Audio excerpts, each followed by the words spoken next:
be accomplished. I know you're all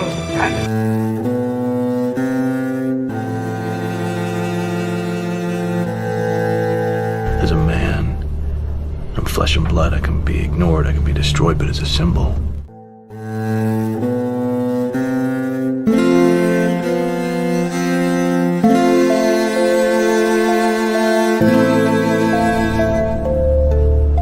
as a symbol, I can be incorruptible. He gave us a signal. Where are you?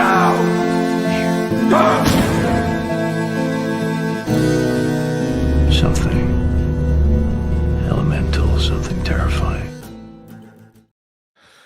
Welcome. It is Saturday morning, episode 35 for CaveCast. We are talking about Deathstroke, the Terminator. Traditionally not a Batman villain, but he has rose through the ranks to be one of DC Universe's most sought after mercenaries. And with me to discuss, as always, is my partner in crime, Drunken Emerald Arrow. How are you today, sir? I'm awake. It's morning. Thanks for the enthusiasm. It's a beautiful day. The sun is out, and time to talk about a little bit of Deathstroke. Yeah, absolutely. And first time on the channel, new buddy of mine, but not new to the streamer scenes. Apparently, these guys already knew each other, but I'm new, so nothing wrong with that. Drew, outstanding, sir. Thank you so much for coming on the show. Hello. Thank you for having me. I'm excited. Yeah, I've been bouncing around the streaming scene for a couple years now, and live events are my jam. And so, yeah, They are the best. Awesome to meet people both IRL and in fake IRL or in digital, in AI. Yeah, realm. I'm wondering at MegaCon if I just like walked by you a couple times and we just didn't know. I was barely there. I was there for the panel Saturday, and I think it was just a panel. I walked into the exhibit hall and I'm like, nope, it is a little bit too much. The year before, I was there all weekend or whatever, and Nice. but then I just bolted right to Universal. I don't know if I'll ever do that again because there's so many people at that event. All I know is I'm ready for for me to go to Las Vegas. I got my room booked. Got Star Trek anniversary con happening at the same time as the FNT meetup. Is that official now? That's when Gary says it's going to be. Sign up. The sign up is not out yet. They're working on. They're going to focus on it after their trip to Japan. God, I will not be But going to he that, but said I'll it's- definitely be going to the cruise next year. yeah, that sounds awesome. Yeah, That one I'm probably going to miss. but But I think next year I'm going to try to make MegaCon next year. Like I said, I'll do things different. Because those are like bigger meetups. Like I definitely want to try to get to a couple more cons next year, but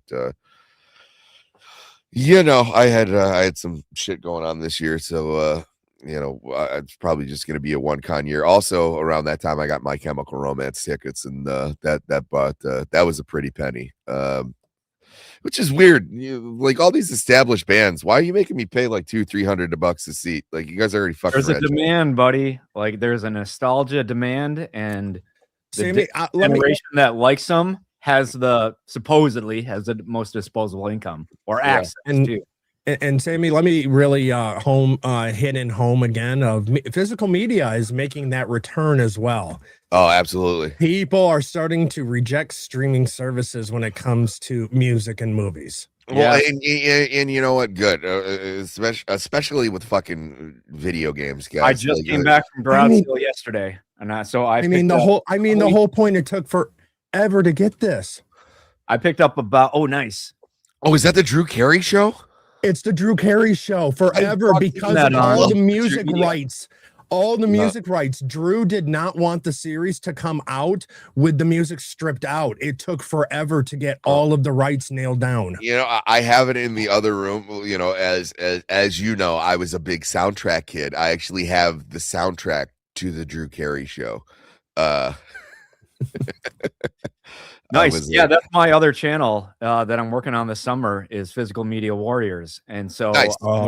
I go to garage sales. And so yesterday I picked up about 70 DVDs for $25 after some negotiating. And so, yeah, I'm going to go through those. And I was able to find I'm building an apocalypse style video store, a blockbuster post. Nice. Oh, yeah. Yeah. I was able to find at a reseller season 1 and 2 of Heroes on Blu-ray. So I picked those up. I mean, oh yeah, I am all about it. I even built and have set up finally a proper hi-fi system so that I can for music. Okay. Oh yeah, I am all about physical media. I'll have you on. I'll have you on my show then. I have a wonderful hi-fi system. Physical media. It's my parents. It was our like home stereo for all. It's like like this late 80s, early 90s pioneer stereo system. And the best part, my favorite thing about it is it has these compartments for CDs, and it's like I think it's like you put in 6 CDs, but if you hit random, it'll go random. Yep. The CD. I think I had a 5-disc, and it goes around, shuffles, and does all the things. Yeah, it was like normally it would just shuffle on one disc, but if it shuffles between all of them, that's the but Onkyo's still making a now 6 CD changer that you can get. And that's what actually I'm running on, plus an external digital to analog converter for sound quality. So I mean, there's a couple companies still making them, and they're still affordable. Well, the ones that are really out of. I have it hooked up to my television too. I have it from analog to optical, and that's how I got it to work out. But yeah, it was that. No, I'm not gonna lie, it was pretty easy once I realized that there was a converter. I mean, concert style speakers up against my wall, and then in between those giant speaker towers, that's where I keep all my DVDs and Blu-rays. So up against, I don't actually have a shelf. It's in between. I could probably show you guys, but it just fell the other day. Storage area, and it's got like deep shelves, so it's like I could fit like 3 rows of DVDs, but I can't see what's behind them. So I'm maximizing space, but I can't have access. So I'm working on a library system right now. You know how like back in the day, people, movies and fantasy, they had the libraries of Beauty and the Beast. I'm going to have that for physical media is my jam. Nice. Yeah. Like I said, I always tell my wife, I'm not a hoarder. I'm a collector. Yep. Yeah. They asked me if I'm a reseller. I'm like, no, collector. But for the right price. You can convince me. Yep. Speaking of physical media, I pulled this one out. Beautiful. Here, let's full screen the man. Oh, there you go. It's the DC animated universe. Yes. Deathstroke, Knights and Dragons movie. Yes, a great movie. And let's talk about the man of the hour. Yes, that is a beautiful thumbnail, Sam. I'm so glad that you figured out your thumbnail style, and it only took you 30 something episodes to get your shit together. But let's talk about the man of the hour, Mr. Slade Wilson, Deathstroke. Not to be confused with Wade Wilson, Deadpool. Right? Yes. Which it's weird because Deathstroke, obviously there was some inspiration for the character Deadpool from Deathstroke. It wasn't one for one like everybody thinks, but yes, they named Wade Wilson, but it was like I feel like you're more likely to meet a Wade than a Slade. I've never heard. I don't know any Slades. Yeah, I was gonna say I might not know any Wades either. Yeah, but I feel like Wade feels like more of a real name. Yep. All right. So We are back to the Wikipedia. Not always the best source, but it's good. It's good for timeline purposes. Also, we should probably say hello to the chat. Lieutenant. I was gonna say it may not be good for the timeline, but the thing is that's how we find all of the offshooting characters that have graced the show so far that we wouldn't have even thought of. Yeah, it's Absolutely. good for inspiration. And most notably, Big Sir. Yep, Big Sir. El Gaucho. For what's right.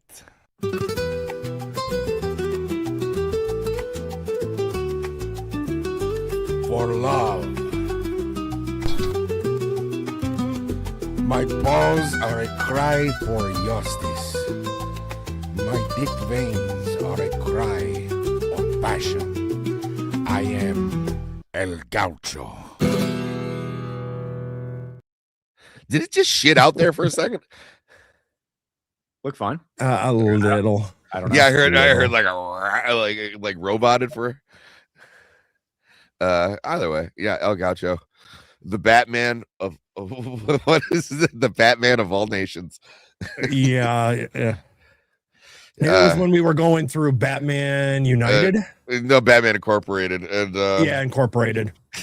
We saw El Gaucho, which is obviously Spanish for the bat, and he's just some Mexican dude. His superpowers, equestrianism.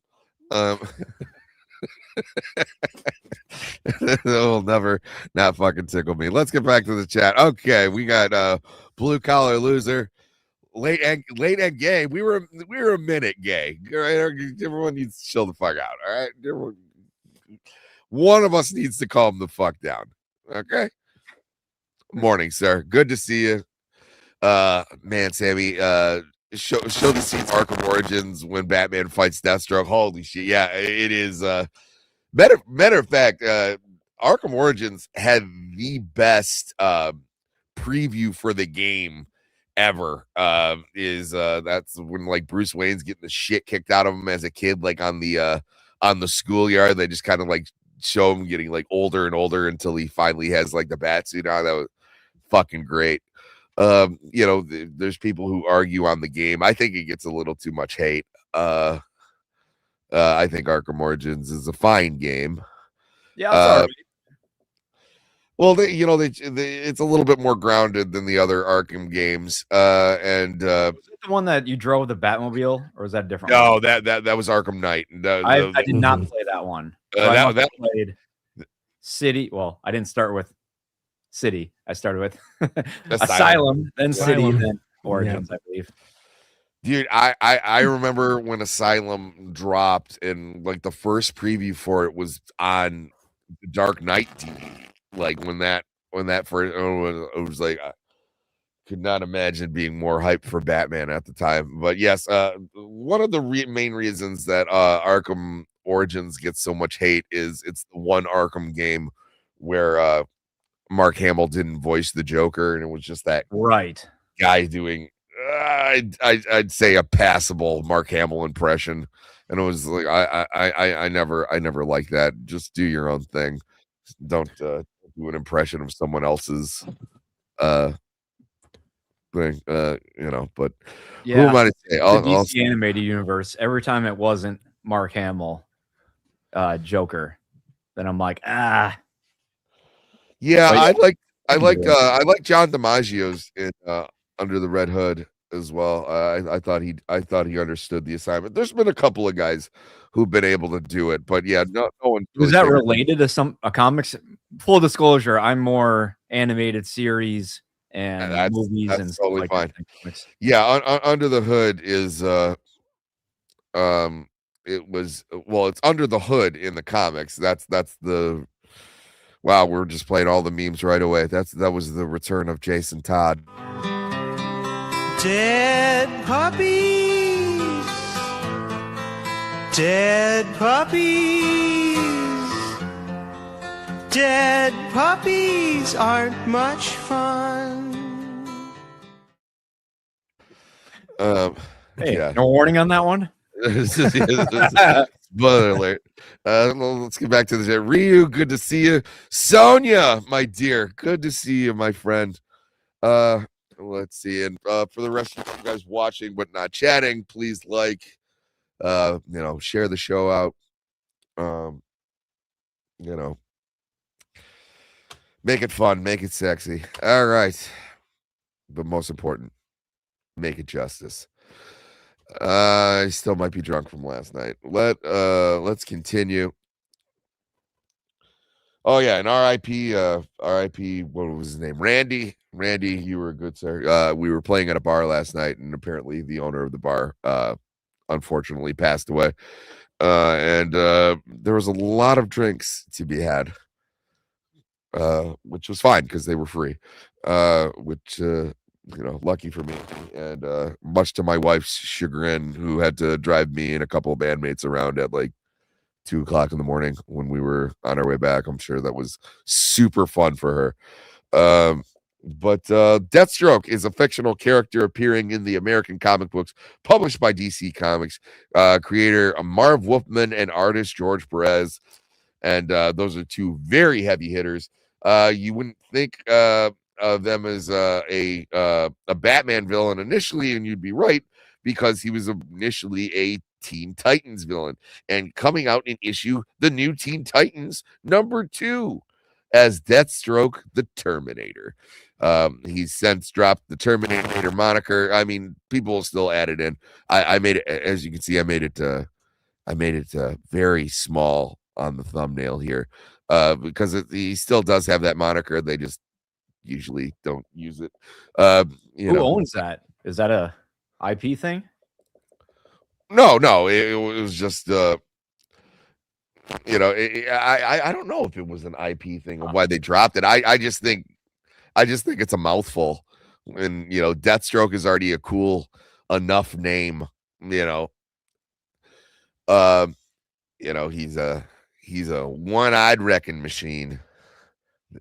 So Deathstroke is the alias of Slade Joseph Wilson, a mercenary and former U.S. Army soldier who gained enhanced physical and mental abilities from experimental super soldier serum.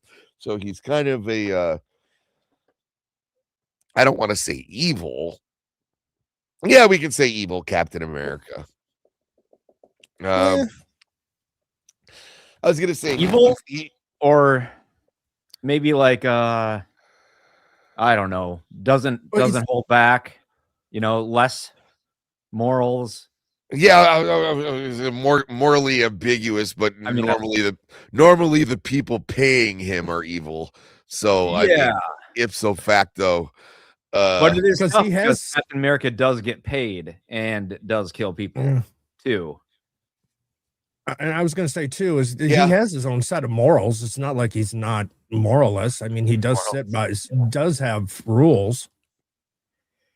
He does have a code. I'm just going to say he is a flexible morality. How is he different from Punisher? Oh well,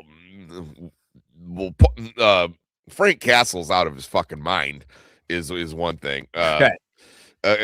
There's actually one of my favorite parts in comic books Civil War is the bad guys started, it was such a big event that the bad guys started like teaming up with the heroes because it was all, they didn't want to register who was a superhero wasn't, and Punisher immediately sees the bad guy and shoots him, and Captain America was like, why would you do that? And he was like, he's a bad guy. Yeah. Like Captain America starts kicking the shit out of him, and he won't. That's the thing too. If Punisher thinks you're a good guy, he like won't engage. He just let Captain America like beat the shit out of him. He is a mentally damaged person. He's a lot like Deathstroke in that way though, where he is he's a military mind. He's a brilliant tactician. It's just after his family died, something just snapped in him. Yeah, so he's less for the money. And over the game. Frank Castle smells like shit. He lives in the sewers in a van, and he's not a healthy man. Yep. And then Wade Wilson is more penthouse. Yeah, exactly. And, he's in the upper echelons of when he's got the when he's not wearing the mask, he's like high society looking like a fucking boss in like a tux with the eye patch on. Like he's living good. So he's regarded as the greatest and deadliest assassin in the DC universe. He serves as the arch enemy of Dick Grayson in the Teen Titans. He's also fought other superheroes, including Batman, Green Arrow, and Justice League.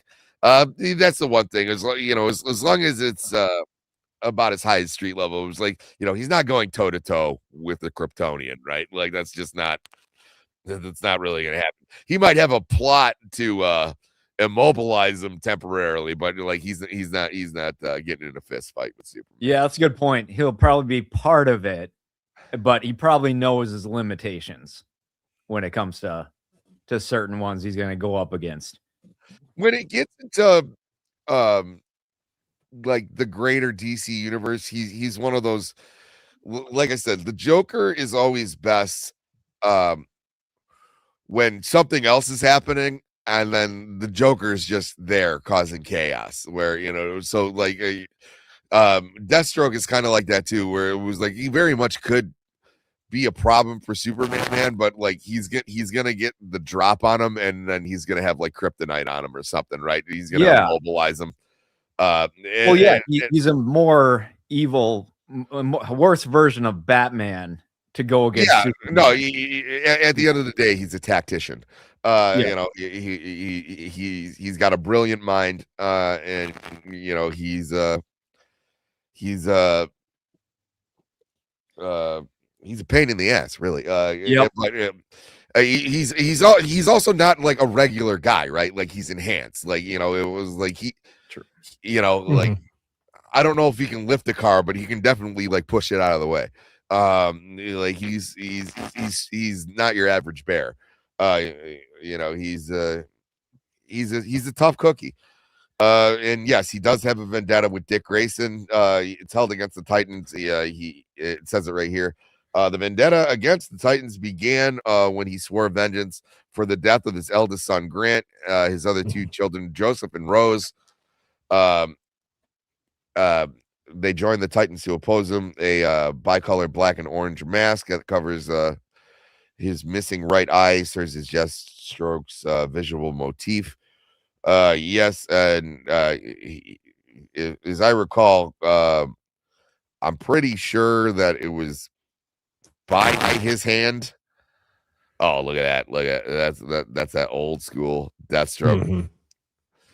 But no, I'm pretty sure that he blames Robin, but he actually killed him himself. Ravager, which is also a very sweet name. All of all of the Wilsons have good comic book names. Ravager, Grant Wilson was the eldest son of Deathstroke. Ravager is the alias subsequently used by an unnamed assassin working for Harvey Dent Two-Face. Rose Wilson as the new Ravager. Like I said, great fucking name. But yeah, that's the original Grant Wilson, very close to the Deathstroke motif. I'm trying to see. Let's see. The serum allows him his father's abilities, enhance reflexes. However, the procedure is flawed and soon kills Grant, causing Deathstroke to hold it. Yeah, so it was really kind of by his hand. It was the serum that he was taking caused him to die. But we got this awesome cover here. The new Teen Titans covers were always pretty basic, and I love when Raven shows a little bit of thigh. Hottest goth mama in comics. Also, IB, what's going on, baby? Good to see you. Lurk on, sir. Lurk on. Great guy. Friend of the channel, I might say. So yes, Joseph and Rose, and like I said, Rose is the modern Ravager. Love this design too. Although I don't like the tennis shoes, but I do like the kind of like the female Deathstroke motif as well. Like I said, he's got a family. The family's got a fucking brand, and you know what? It's a good brand. Let's see. The character has been adapted in various media incarnations, having been portrayed in television by Michael Hogan on Smallville, Manu Bennett on Arrow, Isai Morales on in Titans, which he was actually really, really good. And unfortunately, one of the biggest missed opportunities in superhero movies is Joe Manganiello. Obviously, Yeah, I mean, the guy just fucking looks like him. that was Arrow, right? Well, no, No. this was in the Snyderverse. That's right. That's right. I remember it. And I actually think I liked Manu's version of Deathstroke. he really hasn't had a bad portrayal. No. Maybe Smallville, but Smallville was always kind of campy. Show me Smallville again. I'm trying to remember who that was. Michael Hogan. He actually played the Ty on the Battlestar remake. Yeah, Okay. right there. Yeah, it says it right there. 2004 Battlestar Galactica. Can you click on him and show him in Smallville? Hold on. I'll see if I can. It's almost like I have a Google search in front of me. Michael Hogan, Smallville. I really need to rewatch Smallville. I watched it. I just bought the full series. Like I found it on sale. I have like 3 versions in physical media. I really just need to start. It's so long though. What, 10 seasons? Yeah. Yep, 10 And I'm a seasons. completionist, and a beginningist. So I gotta start and finish something. Share my screen. Alrighty. And of course, it's now the drop down. But yeah, Arrow was awesome. Manu Bennett. And then the Snyderverse. I really wanted to see where that was gonna go. Oh man, I don't know if I remember. Yeah, I gotta watch this again. Dude, It might not have been a big one. It really starts to go off the rails. I just bought Smallville and I just bought Lois and Clark. Season 10? Yeah, I kind of forget the last couple of seasons. After Lex Luthor, Michael Rosenbaum left. And I like the comment at the bottom: less Deathstroke, more death by a stroke. Yes. I mean, but it is an iteration of the character. It's not Yeah. Like I said, it's a little off the rail. He was acted just fine. You still got the idea. So Arrow could run at least. I agree. With more different shows, of course, but yeah, Smallville was Buffy the Vampire Slayer with Superman. Like in the first couple seasons, it was like you could inner swap. You can juxtapose Buffy. Well, it was first Clark. more no flights, no tights, is what they said, and it was just the people that got impacted by the meteor rocks, not kryptonite. And then, you got the bug guys and all that stuff. Then later they're getting into actual Superman, villains, friends, Justice League, all that kind of stuff. You know what? I typed out the description and I didn't change it. I'll change it after the episode. We're good. Thank you, Sonia. Thank you for bringing that to my attention. The other thing too to keep in mind too, when it comes to Smallville, which is kind of humorous, it originally was not going to be about Clark Kent. They actually wanted to do a young Batman series. Right. They keep trying for Batman on TV, and it never happens. Other than we got Penguin, which was awesome. No, we got Gotham, which is which was a mess. Cool idea, but bad execution. Yeah. It was a huge mess. And I really wish, and I'm not the first person to say this, but they would take the animated series and just go storyline from there. Yes. Oh yeah. Oh, it would be so good, and it's so relatable. That's something I'm continually watching constantly. All right, am I still glitching out because I'm seeing my you're kind of robot here or there. Yeah, I gotta figure out what that is. I gotta do some updates on this fucking thing later. But for me, it was my cord, my mic cord. I had to switch that out. Yeah, it does sound like it. If you hit your cord or you kind of moving around, sometimes it will cause your audio to do that with the cord. Yeah, I just unplugged it and plugged it back in. I'm hoping that's gonna fix the issue. Sometimes unfortunately it did not. All right. Let's see. We can still roll with it. It's like Yeah, a 90, yeah. 95 Oh, yeah. 5. No, I think I know where the problem is. It's because it fell off of my desk the other day. But yeah, as far as like his heroes that he goes against, I always preferred Green Arrow.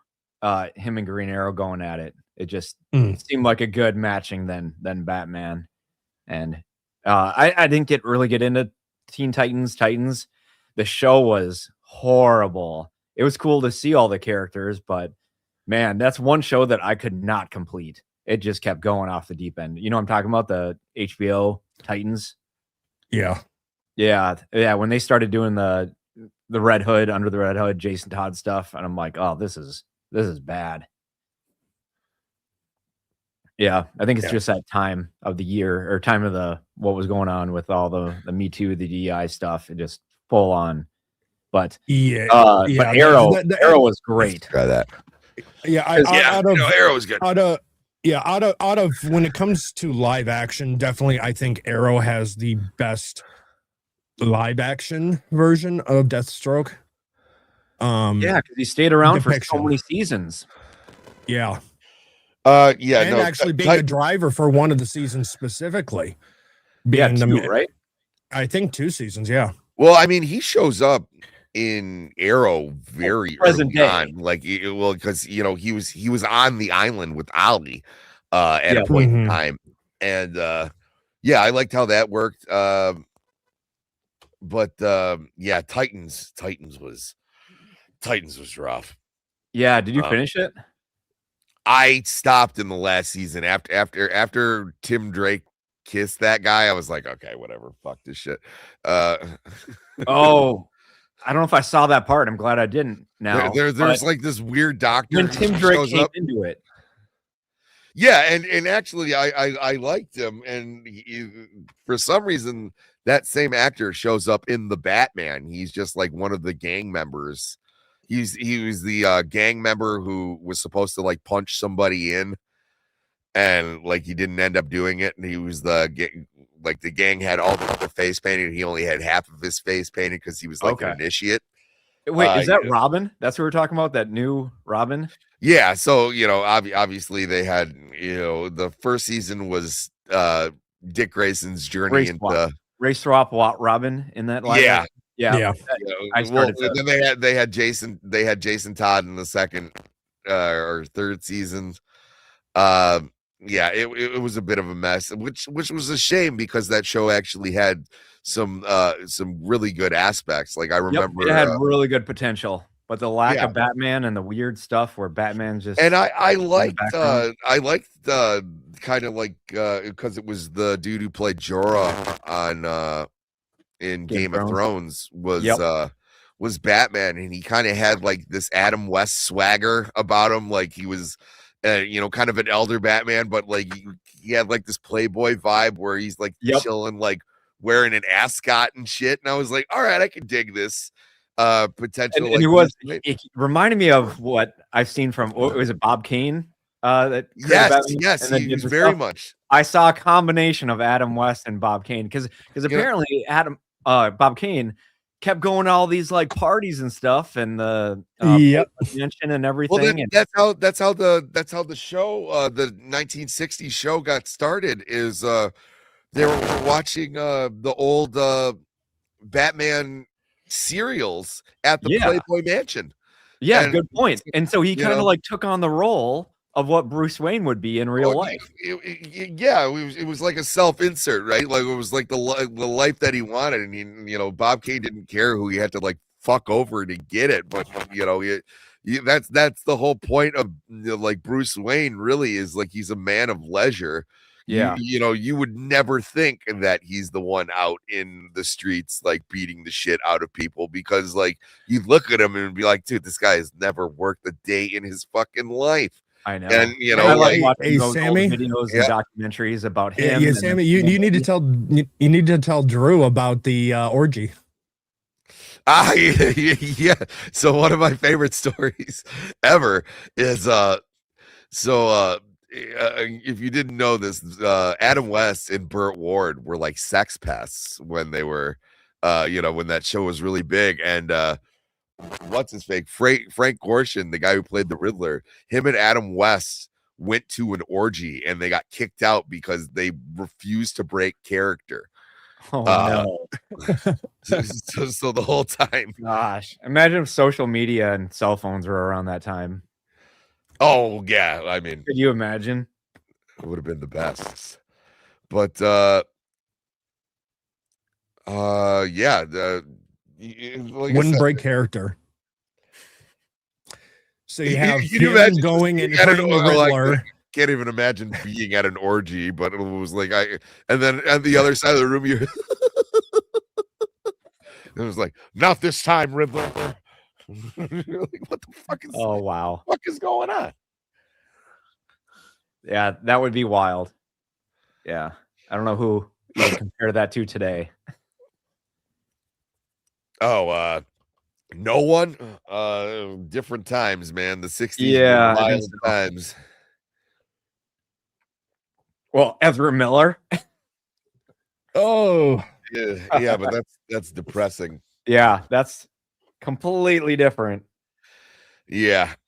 I boycotted that one for my own sanity. It was tough for me to like turn down watching that Flash movie, but I did. I'm like, I am not watching that I know movie. I what don't you care. mean. Bringing back Michael Keaton, whatever. Nicolas Cage, nope, still not doing it. And yeah, And I think I'm pretty happy for. What's worse about it? He meets his past self, so there's two Ezra Millers in that movie. Yep, that's And, what I heard. I hate the way that he portrayed the Flash anyway. Like Barry Allen is not like fucking autistic, okay? Like Barry Allen's kind of like a he's a go-getter. He's like an alpha male. Like there's he's got his shit down to together. earth too. Like yeah, Flash the show in the It's not like what is brunch? It's like shut the fuck up. Yeah. Well, the problem is they casted a they them when they should have got a he him. Actually, when it comes to the TV, the one that did the live action over on CW didn't do too bad of a job. I think at least was a little bit closer to what Barry Allen should be compared to Miller's. Yes, it deteriorated over time, just like Arrow. Well, unfortunately, all the CW shows did.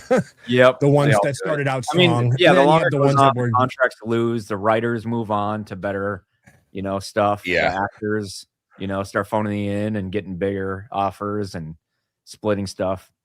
And then there was that one that didn't even make it off the ground. Which one? Aquaman? Well, no, that was the what's his face from Titans and he played Hawk in Titans. Actually, he was the best part about Titans. Yeah. And then he was gone. I'm like, oh my god, the girl who played Dove was so hot. But yeah, he was Thad from Blue Mountain State. Blue Mountain State. I love that show. Yep. And Smallville Aquaman, right? Yeah, Smallville Aquaman, and there is the you can watch the pilot episode of the Aquaman.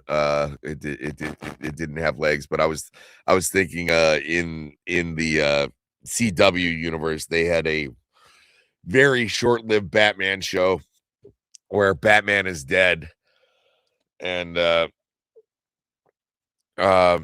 think it made it like half a season because it was terrible. And it was like it was Bruce Wayne's adopted son, even though there's like 5 Robins. They couldn't pick one of the Robins, or they didn't have the fucking rights to him. It was terrible. But when they don't have the rights and they still try to make it work, and then it gets like in canon, in our canon minds, and somebody like tries to reference it. I'm like, let's not, Yeah. See, like it used to be cool, like in 90s movies, because like that was still fine. So they would reference something. Like I remember in Batman Forever, Bruce Wayne's talking to Dick Grayson, and he's like, well, you should be halfway to Metropolis right now. You're like, fucking, you mentioned Superman City, like, so by law, Superman exists in this Batman universe. They'll Yeah, they Batman and Robin did so many things. Like another comment is, this is why Superman works alone. Yeah, that was bad. Oh god. Yeah, I don't know whose choice that was, writer, director. you can just not say that, please. It was toy salesman. That was the main problem, is that entire movie is a giant fucking toy commercial. But we probably wouldn't have Christopher Nolan trilogy without those. Very true. Because the original Batman Forever was going to be something like Batman Triumphant, and if Burton stayed on, Keaton was going to stay on, and they were going to do kind of like a Batman Begins style thing, and we could have gotten Robin Williams playing the Riddler. Robin Williams as the Riddler. Really? Yep. And in fact, that's part of the problem too, is that it was wasn't it Williams that got Nicholson? Because Nicholson didn't want to do it initially. Which they always had Nicholson in mind for the Joker. There was a couple other people that Tim Burton was looking at. He wanted David Bowie, which, I mean, I don't know how the acting would have been, but the look would have been cool. Yeah, from obviously Nicholson was getting a little old for the part by the time that they got to it, but I mean he was still great. Who's another one that they wanted was Jeff Goldblum was one, but this is back in the original iteration they wanted Bill Murray to be Batman, and they wanted Eddie Murphy to be Robin, and it was going to be more akin to the 1966 like campy thing. And then Tim Burton came on. Luckily, the writer Sam Hamm had come up with a pretty good draft, but they always had like Nicholson in mind. But he was a little reluctant to take the role, and obviously Robin Williams was just really starting to. He was obviously a celebrity with Mork and Mindy and his stand-up, but he was really starting to take off in acting. He was getting more serious roles like World According to Garp, and things like that. I don't think he did Dead Poet Society yet, but it was.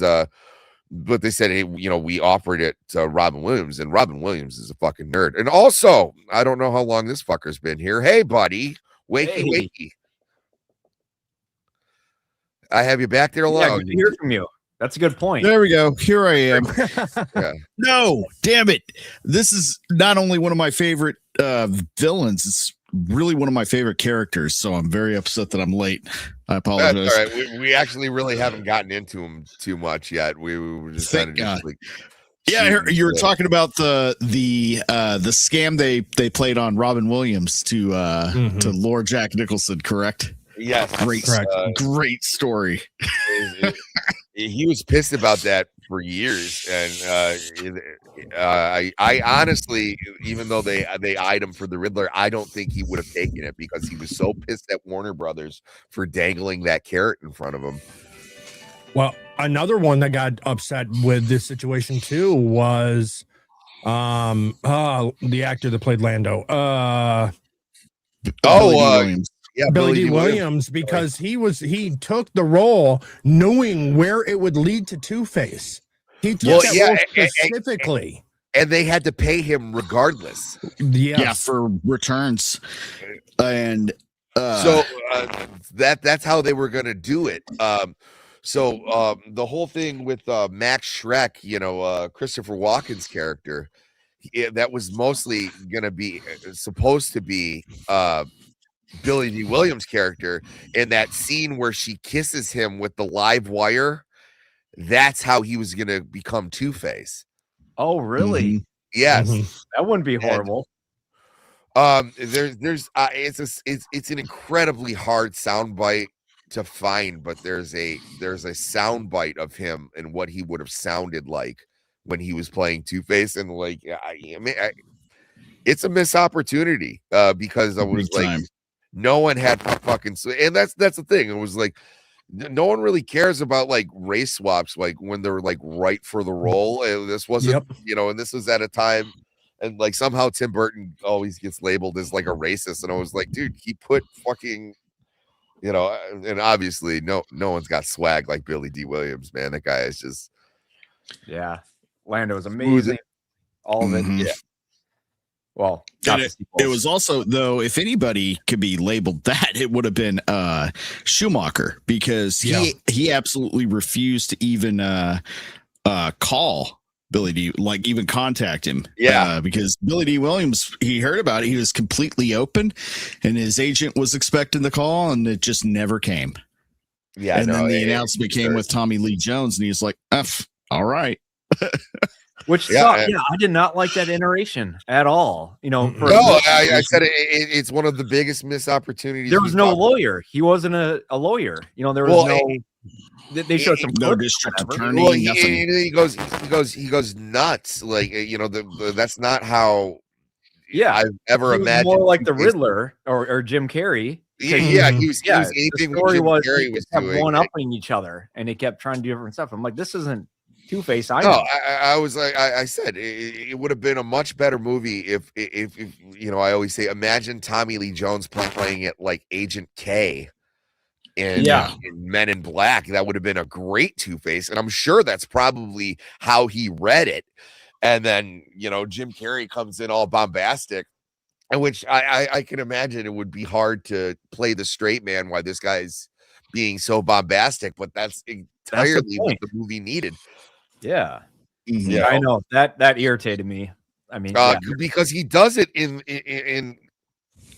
he does it originally in the vault scene in the very beginning. He's kind of playing it more straight, and then all of a sudden, like on a whim, he kind of like snaps, and he's like, another day of wine and roses. In your case, beer and pizza. And you're like, whoa, why is he doing it? Go back to because Jim Carrey came on the set or something, I don't know, but that's why I really like the Dark Knight. I'm like, okay, show me him as the attorney. Just like I rewatched Batman the Animated Series, and I'm like, wow, there we go, Harvey Dent. Oh, dude, that scream when he sees his face the first time is so fantastic. But instead they put him in a live action movie where he kidnaps like the whiniest Jewish security guard of all time. It's boiling acid. And you're like, it's a trap. Yeah, that's my hearing aid. Thanks. Keaton, or I was gonna say, Kilmer did a fine job for his wild as that movie was. He still managed to be believable as a Batman. Not a fan of Bruce Wayne as Kilmer as Bruce Wayne. He could have been more confident. Dude, Nicole Kidman is so fucking hot in that movie. Peak Nicole Kidman. Yes. Let's see. But we digress. And also, we can't talk about Batman Forever without talking about obviously the wildly popular single that came from the soundtrack, Seal, Kiss from a Rose.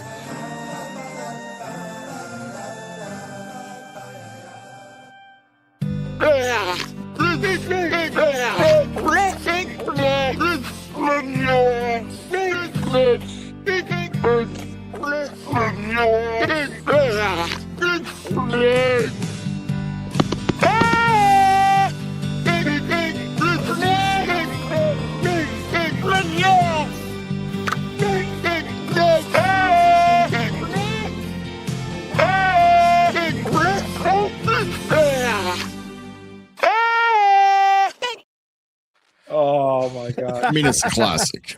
I needed that in my life. Yeah, you never know until you never know you needed something until you find it. So yes, Deathstroke, the Terminator. Yeah.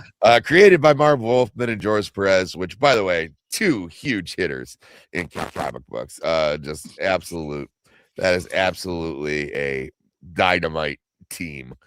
Due to his popularity, Deathstroke received his own series, Deathstroke the Terminator, in 1991. It's just retitled Deathstroke, The Hunted, issue 0, and then simply just Deathstroke. The series was canceled after issue 60, which isn't a terrible run. No, 65 issues is nothing to scoff about. Like, usually when you see like a series is like short-lived, it was like, oh, well, it had 5 issues. 60. Yeah. It means that's a relatively popular character. Let's see we got his abilities right there, and enhanced intellect, mental capacity, superhuman strength, speed, stamina, agility, durability, reflexes and senses, master assassin, accelerated hearing, decelerated aging, and master hand-to-hand combatant, martial artist, swordsman, and marksman. So one tough cookie, as one would say. Deathstroke will receive a new ongoing series in March 2026 on the part of the DC Next Level. I'll check that out. The character's popularity with readers also led to Rob Liefeld to create the popular Marvel Comics character Deadpool. Wade Wilson, whose name and powers and costume were originally patterned on Deathstroke, which I mean you definitely see in those earlier iterations of him. And a lot of people forget when Deadpool first dropped, he wasn't like the crazy character that like we all know and love. He was much more of a serious mercenary, gun for hire, very similar. He was much more mercenary, much more similar to Deathstroke. Yeah, he was a parody character. He was just supposed to be a one shot, and then he was going to get killed off. Like he was a joke character. And then they started giving him a little bit of humor, and that's when he started taking off. Yep. Yeah, that's the one thing that I always hated about the original Deathstroke costume is like, dude, how are you not tripping over like those fucking go-go boots you got going on? It's product of its time. Is it 70s, 80s? I believe. I believe he's the 80s. 84? I think he's 1980 to be exact. Yeah, 80. Yep. Yeah. Teen Titans, 1980. That looks coming back though. I know, and I hate it. Tight pants points, hauling it out. Men and women are wearing it in my age, and I'm like, I don't like this at all.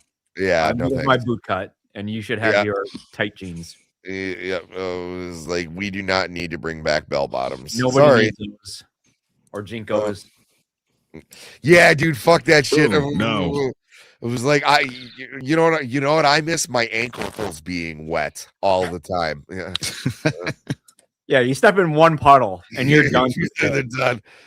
Or in Minnesota, like, yeah, if it rains or snows half the year, you're done. And eventually you wear it out and you get like you get like the tail because like you've been walking around it the whole thing. Yeah, no, it's a mess. It might look arguably cool, but it's really not cool. All right. Slade Wilson was 16 years old when he enlisted in the United States Army, having lied about his age. After participation in the Korean War, he was assigned to Camp Washington, where he had been promoted to the rank of major. In the early 1960s, he met Captain Adeline Kane, which I'm not familiar. Created by Marvel and Joe Perez, August 1983. So been around. Who tasked training young soldiers in new fighting techniques in anticipation of brewing troubles in place of Vietnam. Kane was amazed at how skilled Slade was and how quickly he adapted to modern conventions of warfare. She immediately fell in love with him and realized without a doubt that he was the most able-bodied combatant that she's ever encountered, because he's the business. The shit floats, baby. She offered to privately train Slade in guerrilla warfare. In less than a year, Slade mastered every fighting form presented to him and was soon promoted to the rank of lieutenant colonel. 6 months later, Adeline and him were married. She became pregnant with their first child, who would be Grant. The first rat messenger. Let's see. The war in Vietnam began to escalate. Slade was shipped overseas. In the war, his unit massacred a village, as one does in Vietnam. They always show that. They never like to show that like the Viet Cong were doing like some fucked up shit too. They never show like a guy getting. Yeah, in the case of this one, I think the writers that created this were looking at the My Lai massacre. I know I've done so much research into the Vietnam War, but I think that specifically because that actually did result in some trials. Oh yeah, I mean, don't get me wrong, there were some atrocities, but I was like, they were playing a fucked up game. They never show like a guy getting stuck in like like a punji trap or they were doing some fucked up shit too. Or the villages that the Viet Cong burned themselves. Yeah, I was like, I remember I was caretaker at like a local park, like when I first started working for the county, and there's like a big veterans memorial at this park, and I was talking to this guy who was like part of the Tet Offensive, and like he would tell me stories that it would just like chill you to your fucking core, dude. Like it was like some of the fucked up shit he went through. But either way, the war in Vietnam began to escalate, and Slade was shipped overseas. In the war, his unit massacred a village. The event sickened him, which probably should. He was also rescued by SAS member Winter Green. Gotta click it. Billy Wintergreen. Yeah, yep. It was an arrow. Willie. He's depicted as an associate of Slade Wilson, so he's not a huge character. Whom he would later return the favor. Chosen for a secret experiment, the Army imbued him with a drug that allowed him to utilize up to 90% of his brain's capacity. That's always the what if we, you got the limitless pill. Yeah, yep. I love the 10% of the brain myth or the 90% brain myth. So even there, that it's even being debunked by Wikipedia as we're talking about it. Granting him enhanced physical powers and nearly mastery control over his body, accelerated hearing factor, heightened senses, in an attempt to create meta-human, superhuman, or super soldiers for the U.S. Army. Deathstroke became a mercenary soon after the experiment, which he defied orders and rescued his friend Wintergreen, who had been sent on a suicide mission by commanding officer with a grudge. However, Slade kept his career secret from his family, even though his wife was an expert military combat instructor. A criminal named Jackal took his younger son, Joseph Wilson, hostage to force Slade to divulge his name of a client who had hired him as an assassin. Slade refused, claiming it was against his personal honor code. He attacked and killed the kidnappers at the rendezvous. Joseph's throat was slashed by one of the criminals, and it didn't kill him, but it did. It says it right here. It destroyed Joseph's vocal cords, rendering him mute. After taking Joseph to the hospital, Adeline was enraged at Slade's endangerment of Joseph and tried to kill him by shooting him, but only managed to destroy his right eye. Slade's confidence in his physical abilities such that he made no secret of his impaired vision, marked by his mask, which has a black featureless half covering his lost right eye. Without his mask, I mean, at least getting an eye shot out's a little bit better than getting scratched out by a cat. I'm just saying. Oh, good call. Hey, got one there. It's a yeah, that one's rough. It's an alien cat. Everyone, that is no cat. Kind of looks like a cat. You're kind of selling it as a cat. Yeah, we needed a better story for Nick Fury. MCU. Yeah, he got jobbed. Let's see. Yeah, and like I said, I like the swab look where he's just not in his suit and he's got like the eye patch on and he's just looking like a fucking boss. He crushed it in Arrow of just being a better version of Oliver Queen. You know, Yes, it's like I know how the game works with business. I know all this stuff, and you know everything was just set up to take down the Queen Industries business, and his daughter was even in there too, and so that was Rose. that's a plant. Yep. And she played it so well. I didn't know. I had no idea until the reveal. Yeah, and they tried to do the same thing with Titans and you know, Deathstroke has a long history with the Titans. So let's see, the Teen Titans. There you go. Slade has a long history as an enemy of the Teen Titans, beginning with when his other son Grant received superhuman enhancements from Hive, dubbed himself Ravager, and accepted a contract to kill or capture the Teen Titans. However, Grant's enhancements proved fatal. Slade agreed to complete the contract, which, like I said, he blames Dick Grayson for his son's poor decisions. His first mission involved was stealing the element promethium. A little on the nose, but you know, it's 1980s comics. What are we going to do? From Star Labs, and selling it as the ultimate weapon. He kidnapped the Titans and placed them in the path of a promethium bomb to test his device for buyers, effectively killing two birds with one stone. The Titans escaped and pursued Deathstroke, but he was severely wounded by Beast Boy in his escape. This would start a lasting animosity between the two groups, and I'm sure they're going to talk about Terra next. Oh, when you know, that's next, dude. They always what is that? The Judas contract? Yeah. Yeah, we get it. I've never particularly cared for Beast Boy. I don't think he's a terrible character, but like Garth is not one of my favorite cartoon or comic book characters.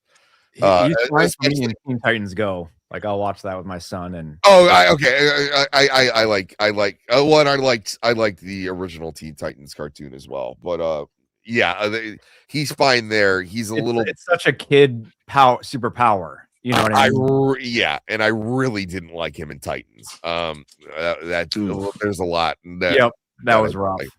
Yeah. But Deathstroke next appeared in New York holding officials hostage to lure the Titans and confronting them. Terra, a new ally of the Titans, and Beast Boy were the only ones available to answer the call. Terra knocked Beast Boy out and fought Deathstroke single-handedly in an effort to prove herself of being worthy of being a Titan. Deathstroke escaped as the other Titans arrived. But by then, Terra had proven herself to be on the team and offered her a membership. Later that night, it was revealed that Terra and Deathstroke conspired to fake the fight in a plot to infiltrate the team. Oh, there you go. The Judas contract. Which, I mean, very, very famous. They don't have the fucking cover. Come on now. I know it was a storyline, but, you know, still. Very famous event. But there's that one particular cover with Terra on the cover with Deathstroke. Titans eventually entrusted Terra with all their secret identities. Once Slade had that information, he used it to systematically subdue each of the Titans, exploiting them at their weakest moments. Donna Troy was gassed at a photo studio. Changeling was synthesized with tainted envelopes. Or I'm sorry, what is that? Anesthesia? I can't even say it. Anesthetized. She was drugged. Okay, she was fucking drugged. Okay, that's the word. That's the word we're looking for. Anesthetized, like being. Yeah. So she went out like George's wife in Seinfeld. Oh no. Anesthesia. That's what we're talking about, right? Anesthesia. Yeah, anesthesia, but it's anesthetized. Anesthetized. I can't even fucking. Anesthetized. We now return to autism with Sam Threepeat, and I'm struggling. Okay, with tainted envelopes responding to fan mail, Victor Stone was electrically shocked by a chair in his own apartment. Starfire was ambushed with a device that affected her powers. Raven was taken down by Terror herself. Nightwing was last attacked and was confronted with Deathstroke himself. He avoided being captured and soon discovered that his teammates had already been taken. I found a cover if you share my screen. I don't know if it's the one you're talking about specifically.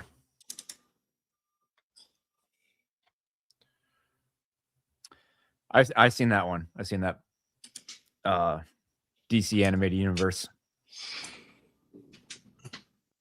Really well done adaptation of that story. It might be Streamlabs that's fucking with my mic here because it just told me that it's no longer recognizing my microphone. I had to just click it back on. So StreamYards, get your fucking shit together. I do like the blue and black rather than the red and black. Yeah, I never liked the red, although it does kind of remind me of Robin's suit in Batman and Robin, which was the best part of that fucking movie. Because Alicia Silverstone, come on, Uncle not Alfred, not as Batgirl, but just Uncle Alfred. Was there anything else good in Batman and Robin? I believe the end credits, when it finally ended, I believe is the best part of the movie. Because I mean, you know what killed the dinosaurs? Okay. The If there's any reason to watch Batman and Robin, it's to watch Arnold Schwarzenegger's enjoyment. Ice pumps. Was that like the end of his movie career at the time? I think it was. I think that was towards the end. Yeah, it was because like the next movie he had was like End of Days, and that didn't do primarily well. Yeah, that didn't well either. I enjoyed it, but it was rough. Yeah, I was gonna say I enjoyed the movie too. I'm just saying it didn't. Yeah, it didn't do as well as what he was used to. But yeah, Batman and Robin was way too much. I can watch it. I can watch it anytime for what it is. Yeah, but Schwarzenegger is having the time of his fucking life. Yeah, and every actor needs that. Every actor needs a break.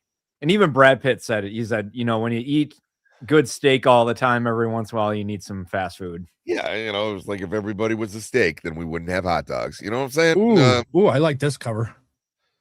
Let me see. Probably not the same, but I just like this cover. Oh yeah. All right. Yeah, dude. Not bad. Brought to you by Higgins, Groom, Rainey, and Hi-Fi. It was like there's that, the question was like Raven or Starfire. The answer is yes. And it's fine. They're not teens anymore. They're just the Titans now. I always like Titan Tower because like it was like impossible. It was just like this giant T. Yeah, in the middle of nowhere. Yeah, it was like there's no rhyme or reason for the architecture. It just worked. Yeah, it's a complete target for anybody. It's like just a complete target. But the two main wings of that building have no support whatsoever.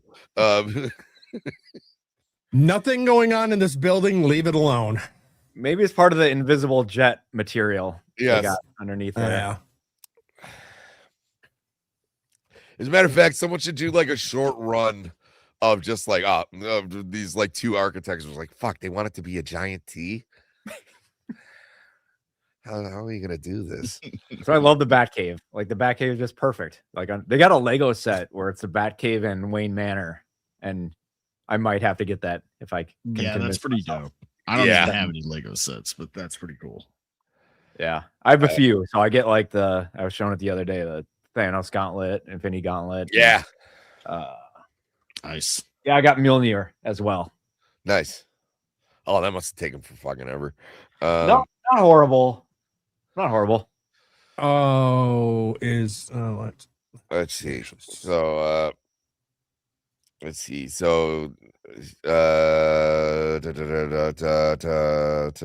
Nightwing, yeah, he'd been attacked. We realized it was Slade all along. Nightwing now arriving at Titan's Tower to discover Slade's ex-wife and son.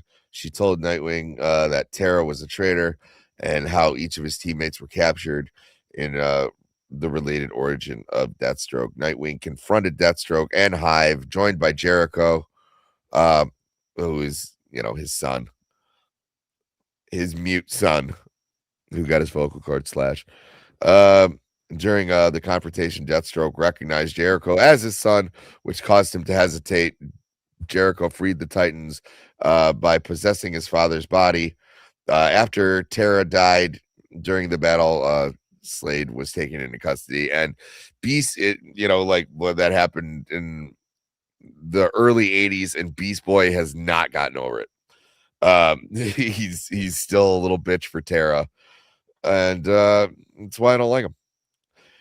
Slade was put on trial for his crimes. Trial was deliberately sabotaged by Changeling so that he could kill Slade himself, believing that he was responsible for Tara's betrayal of the Titans. Slade agreed to the confrontation, but showed up out of costume. Changeling found himself unable to kill Slade, so instead they talked, feeling empathy for his grief. Slade explained that his past with Tara, and Changeling realized that Slade was not to blame for her choices, that Tara made. Two men parted in peaceful terms, with Slade returning to Africa with Wintergreen. So that was like the initial big to do with Deathstroke there. That was like his main run, and he was awesome, but we knew just from the popularity of the character that he was going to be coming back, because if you ever, at especially at the time, if there was something at the end of most comic issues, and those were letters to the editor, and a lot of them for Titans was like, when are you bringing back Deathstroke? Nice. And well, because you need a villain that can take on all of the Titans, at least for a while, and can outthink Robin and outpower a few of them and kind of do their thing. And so here's another thing. Oh yeah, and that's right. Beast Boy is not Garth, he's Gar. I always fuck that up. Garth is if you're gonna spew in this. But months later, Slade encountered the Titans again while they were investigating mysterious attacks and disappearances. Donna Troy, who's also fucking hot. She's like what, Wonder Woman's. She's an Amazonian too, right? Yeah. She's Amazonian. Yeah. I don't know if she's any connected to Wonder Woman. I think so. Yeah, no, she's like her sidekick. Yeah, she's like her sidekick or her. Yeah, they're all pretty much her sisters. That's what it is. Yeah, but Diana's connected to Greek gods, right? In a way, depending on the story. Oh yeah, depending on the story, she's either like a living.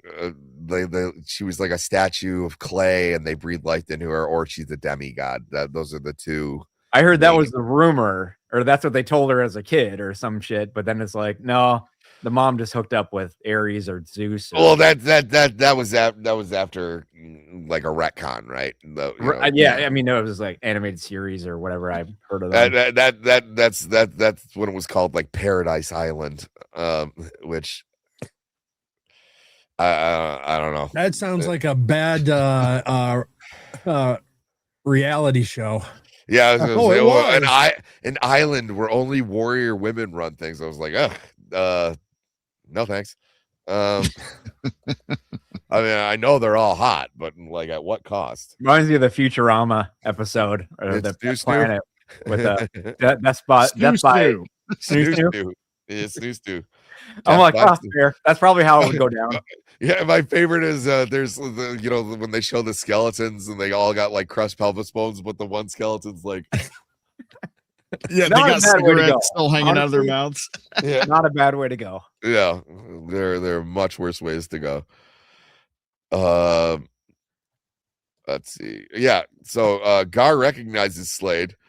Trying to maintain a low profile, he finally catches up with Slade and finds him about to kill the host of the fundraiser, Walter Lehner. He stops Deathstroke, but surprised when Lehner turns into a bat-like creature and flies away because comics. Slade reveals to the Titans that he was responsible for smuggling the drug. The Beastamorphs. Sure, why not? Yeah, Sure, the why not? Beastamorphs. The Bestiamorphs were using to transform others, but did not realize until it was too late. After Jericho and Raven were stricken by the plague, he aided them in destroying the Beastmen and finding a cure for the contagion. Titans hunt. Shortly after this, he came to the Titans. All right, let's try to find because I mean the Titans is all great, and he is primarily a Nightwing, villain. But I'm trying to see when he first kind of encounters. Yeah, it probably would be Identity Crisis, where you kind of see him going into more like the DC universe proper, and Identity Crisis was a mini series at the time. It was a big deal. And it led to what? Elongated Man's wife getting murdered. Oh yeah. And also I believe Tim Drake's dad was killed during this as well. It had a lot to do with the murder of Sue Dibney. R.I.P. Sue. But it ended up being Adam's wife. Or Adam's ex-wife. She thought if she killed Sue Dibney that the Adam would get back together with her. Female logic. Yeah. Can't argue with it. You just have to accept the craziness. Dempsey, my friend. Good to see you. Yeah, that's snoo though. That's new too. I did it all for the snoo. All right. So this Deathstroke nearly beat the team of Elongated Man, the Flash, Zatanna, which I think it was still Wally West. Look at me. I'm just on point. Just Green Arrow, Black Canary, Adam, and then Green Lantern, who was Kyle Rayner. Which he's not my favorite Lantern, but I love 90s Kyle Rayner. He was a good fit for the time. He systematically took out every member except for Green Lantern, who he had the potential to disable through trying to usurp his ring's energies using his own formidable willpower, which is fucking crazy. There's a great panel in was it Green Lantern Rebirth? See, I haven't read a lot of Green Lantern. So. But Green Arrow gets his hands. It's when they resurrected Hal Jordan. Okay. But there's a part where he somehow loses the ring, and Green Arrow uses it for a second to make an arrow, and he's like down for the count. Like the amount of willpower it takes to operate the ring is crazy, right? It's supposed to take like a physical toll on your body if you're not like ready for it. And Ollie is talking to Hal saying like, I feel like I haven't eaten in days. So to have enough willpower to be able to walk up to a Green Lantern and almost like rip the ring off and use it is nuts. The only thing that I know is crazier is when the ring presents itself to Batman and Batman says no and it flies away. Like normally when the ring, no matter the core, when a ring presents itself to you, you're kind of enlisted and there's nothing you can do about it because you're immortal and you have these little blue assholes in the center of the universe who are kind of running the show. That's just how it goes. Blue monks. Blue monk. Yeah. Dude, the Guardians of the Universe are very fucking problematic, and I can't wait till we eventually get to because after we finish CaveCast, it's gonna move to Krypton Cast, and it's probably gonna be Lantern Cast after that. There you go. I'd be down. Oh yeah, but we still got a long way to go here. But let's see. He is so I would say in order to do that, and also I know Drew, you said you had a cutoff at 1, so or is that 1 your time? No, it's right now. All right, well, we're just gonna keep going here, but if you want to, normally I'm good on Saturday morning cartoons, but yeah, I got a family engagement. Absolutely. But you're welcome anytime, buddy. It's great hanging out with you. Thanks for coming on. Absolutely. Have me back anytime. I'm open to it. Good to see you again, Drew. I'll add you to the chat. And then tell everybody where you're gonna be, what you got going on for the rest of for the start of the next week. Yeah, we're getting going pretty well with Pimpcast on Mikey's Harlow's channel on Thursdays, 8 Eastern. We go for about 3 hours, 2 to 3 hours. It's been going longer, and talk pop culture, gender role, chaos, confusion, all that kind of stuff. So it's really good time. Had Sammy on a couple times and Iron as well, and would love to have Emerald too. So yeah, kind of small panel show, but we have a blast and play some games like 5 second rule. Dude, 5 second rule is fun. The red flag one is fun. And then whatever crazy shit Vaughn brings to the equation when he finds new Gen Z tropes is always amazing. So the stuff of nightmares. So, but reminds me of that, or makes me question if I'm still in a coma when he brings that. But I've been happy to be a reoccurring guest on the show. So whenever someone that's awesome. But then my stuff is Physical Media Warriors on YouTube, and which give me a call, man, because I'm all about that. Yeah, stuff. let's do some. I'll figure out some times. But yeah, I'm gonna be picking up some physical media this summer, and then talking about it and just kind of going back and forth. So yeah, that's my thing. And then X Drew Outstanding on the title right there. Yep. And even though the description is wrong because I forgot to cut and paste, so it's last week's. His info will be in the description of the episode. But yes, we are not talking about Black Mass. We're talking about Deathstroke. So yeah, thanks for coming on. And I don't know. Cool. Later, guys. Yeah, take it easy. Later, man. Let's see. So yes, Green Arrow is struck in death. Hey, Sammy. Yeah. What are you gonna send? Second, you want to add it back to the screen? That's why they pay you the big bucks, sir. Yeah. That Big Mac is going to taste. That Big Mac is going to taste really good later. Hey, you earned it. Let's see.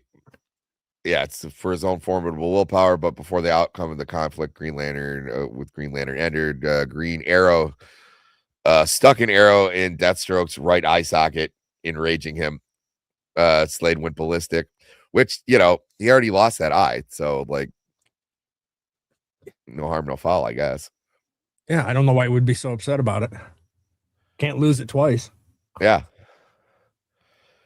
But was stopped. The majority of the team tackled Deathstroke to the ground. Dr. Light used his power to allow the two to escape. Near the end of Identity Crisis, Deathstroke confronts Green Arrow on a rooftop. Arrow sees his reflection in the windows of a nearby building, but when he turns to confront Slade, Deathstroke is gone. Instead, Arrow finds Slade's cowl and a note stuck to the wall by the very arrow he stabs Slade's eye socket with, and the note reads, "This is yours. We're not done." Based. I mean, so he ripped the arrow out of his dead eye, wrote a note, and left like a calling card. Okay, that's how you do it. You don't run into the sewers and cry vengeance like certain crocodile pussies that we know. Yep. Oh, and thank you, Rick. Justice, if he actually would use that arrow again to try to take Slate down. Well, you brought it. You gave it back to me. Yeah, because I know Ollie's rich, but I mean, eventually you run out of arrows, right? Yeah. Yeah, that always made me laugh in Avengers. At the end fight scene where Hawkeye's like shooting a bunch of arrows, and I was like, you look at his quiver, and he's got like 20. Yeah. Yeah, where are all these arrows coming from? Yeah.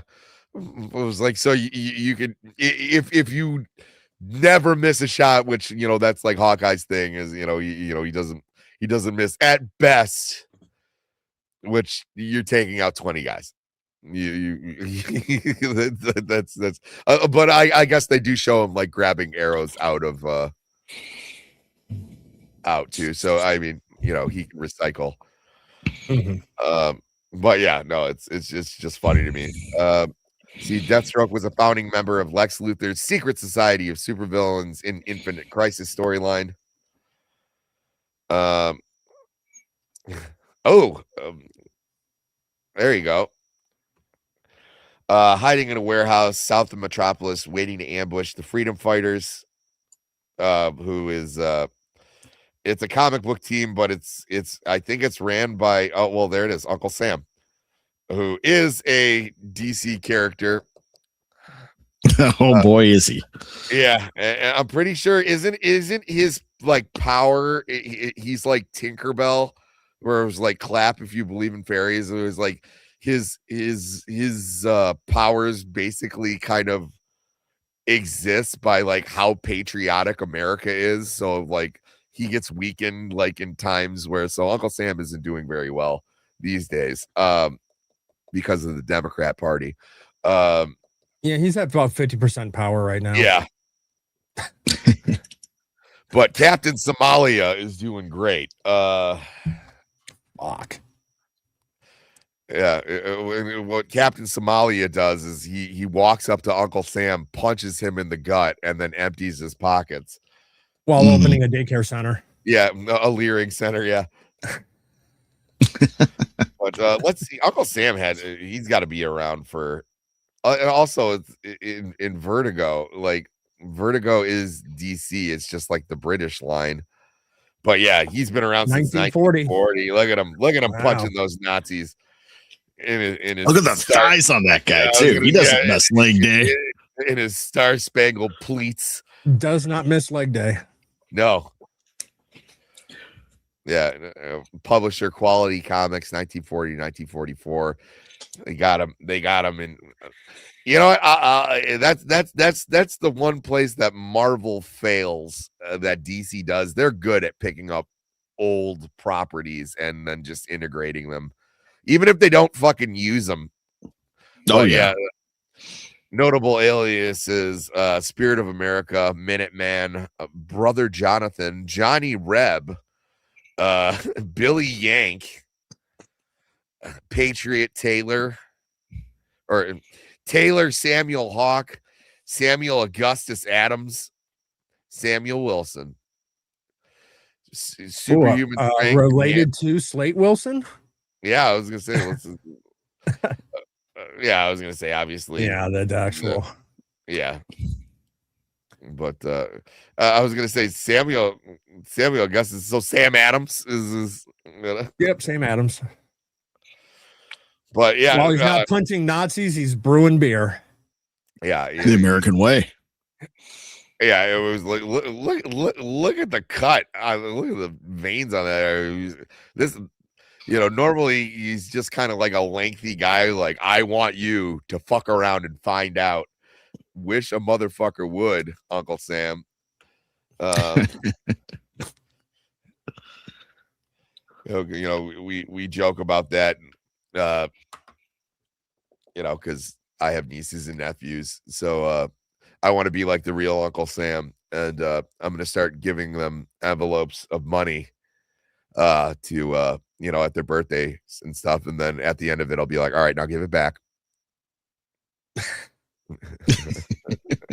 No, not all of it. Just what, 35%? No, you tell me how much you owe me, and if you screw it up, I'm gonna throw you in jail. I'm gonna put you in timeout. There you go.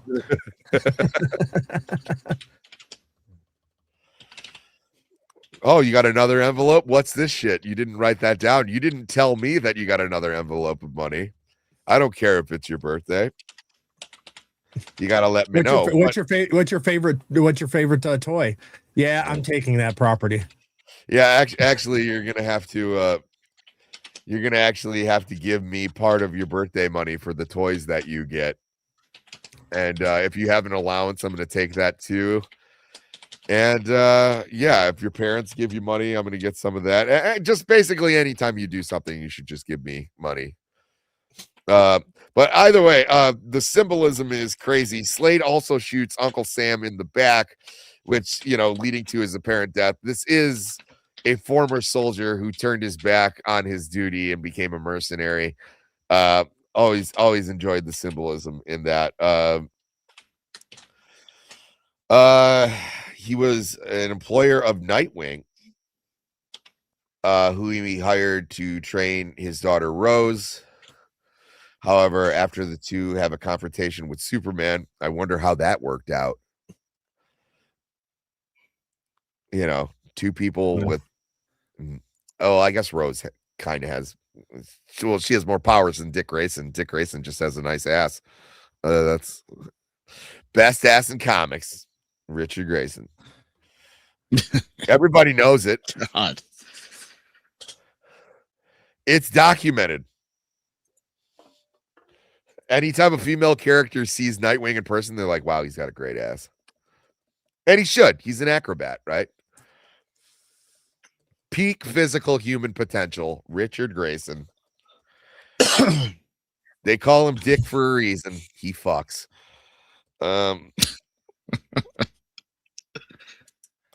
He could not kill Grayson in front of his daughter because doing so would undo all of Slade's teachings. Nightwing offered a deal. He would stay away from Rose if Slade would keep the metahuman villains out of Bloodhaven, which, pretty decent deal.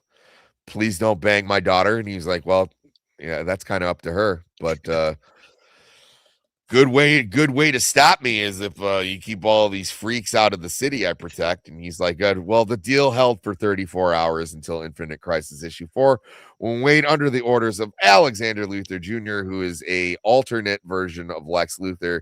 He's basically got red hair and he wears like a metal suit. He's got a decent looking design. Do they not show? Come on, there you go.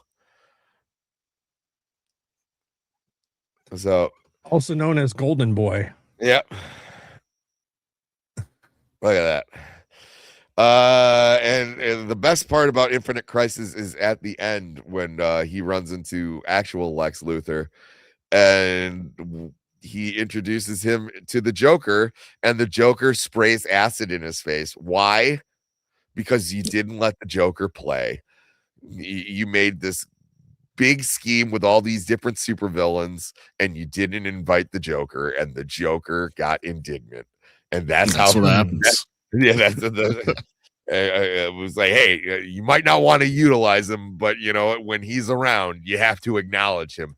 You have to at least give him the invite. Whether he decides to join or not, you have to at least give him the invite. And if he's there, it doesn't matter if you're gonna utilize him. You got to tip your cap to him, because like the guy's got an ego, and rightfully so. He's out of his fucking mind. Let's see. Under the Society went with several supervillains, including Old Teen Titans and Doom Patrol foes, and Brotherhood of Evil members Mansoor Mallah and Brain. Oh yeah, Mansoor Mallah is like one of the smart apes. He's from the same city as Gorilla Cry? Grodd. And, Yeah. who's the one who's friends with Flash though? He's got like a crazy fucking name. Oh shit. Yeah, I know Gorilla who you're City. talking about. Well, we gotta click Gorilla City. Did you get the? Oh yeah, Soliver. Which obviously, if you can tell by that design, that is some Jack Kirby shit if I've ever seen it. Oh yeah. Don't forget Detective Chimp. Detective Chimp is what a great picture for it too. I love it's one of my favorite things in comics where you can describe the character and what he does just by his title. It was like, well, what does Detective Chimp do? It's like, well, he's a chimp. That's a detective. Yeah. And part of the BAA, Bureau of Amplified Animals. Yes. Detective Chimp is sweet. I as a matter of fact, if I was gonna do like a short run series of like eclectic characters, I would have like Detective Chimp trying to stop a caper for Gentleman Ghost. Don't forget his buddy Rex the Wonder Dog. Well, I mean Rex, baby. There's the plethora of Wonder Dogs. Yeah, but Rex the Wonder Dog is they couldn't have found a better picture. Or no, I don't think they could have, to be honest. Sometimes compared to Superman's Crypto, but it was created 3 years later. Yeah, dude, 52. Mm-hmm. So that is prime Silver Age. Okay, I love this. The Space Canine Patrol Agents. This is why we do the show, ladies and gentlemen. But let's face it, gentlemen. Yeah, but Detective Chimp, 52. And his first appearance, Rex the Wonder Dog. John Broome and Carmine Infantino. Wow. Alter ego, Bobo T. Chimpanzee. Yep. If I ever have to like change my identity and you guys are trying to find me, just Bobo T. Chimpanzee. Or if I ever like blow up and need to like a lot of celebrities, they'll check themselves into hotels under an alias. There you go. We were like, I'm looking that's actually now that you want to, I'll let this little secret out. That's actually the name that I got my hotel under in Vegas.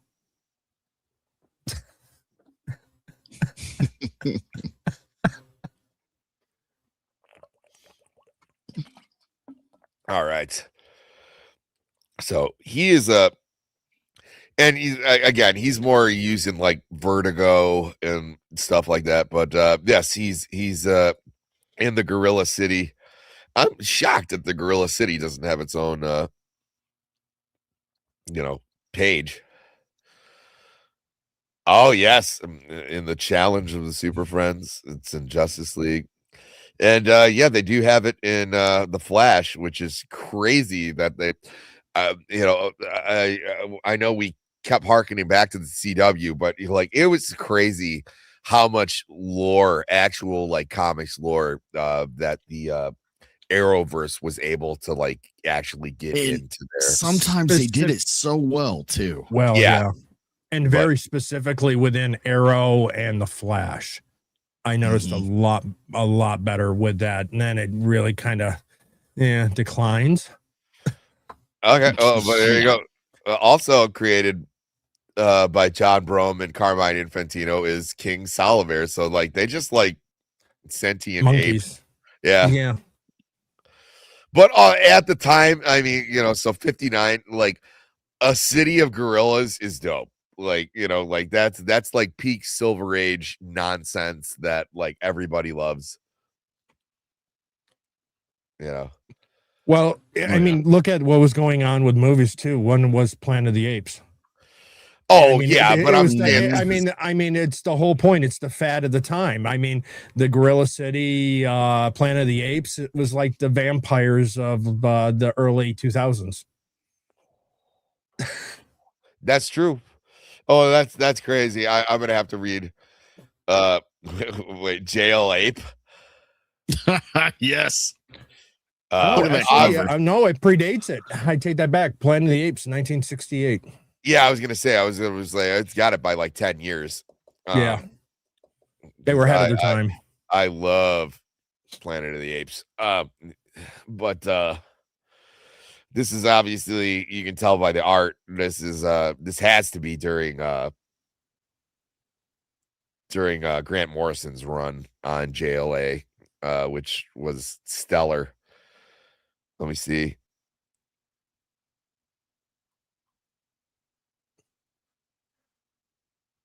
Yeah, but oh, 99. Yeah, so and if there's one thing that Grant Morrison is good at, is he takes really fucking eclectic shit that might have happened once or twice in the comics and brings it back in some crazy way. Oh, Sonia, thank you so much. So we lost the one girl watching. Well, it's a comic book chat. Who are we kidding? Oh, Fawcett City. Yeah. All right.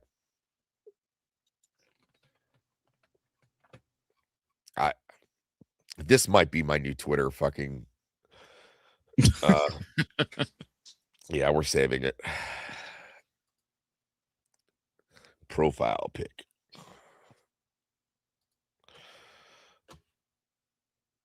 All right. Oh well, so yeah, Monsieur Mala, which is yeah, so he's a guerrilla terrorist, really. And Brain is also another that's not the character I was thinking of. Wait, is Monsieur Mala and Brain the same thing? No. Brain is what he's holding. Oh yeah, okay, yeah, all right. So then it is the character I was thinking of. That's another Doom Patrol weirdo character where he's just he's just a sentient brain in a robot body. I don't know why they have Monsieur Mala like holding him like a little baby. But yeah, he's kind of like yeah, there's nothing.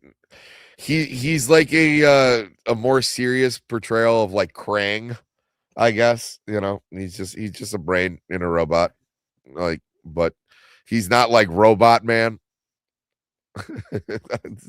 It's hard to describe. To drop Chemo, who is another crazy villain. How long has Chemo been around?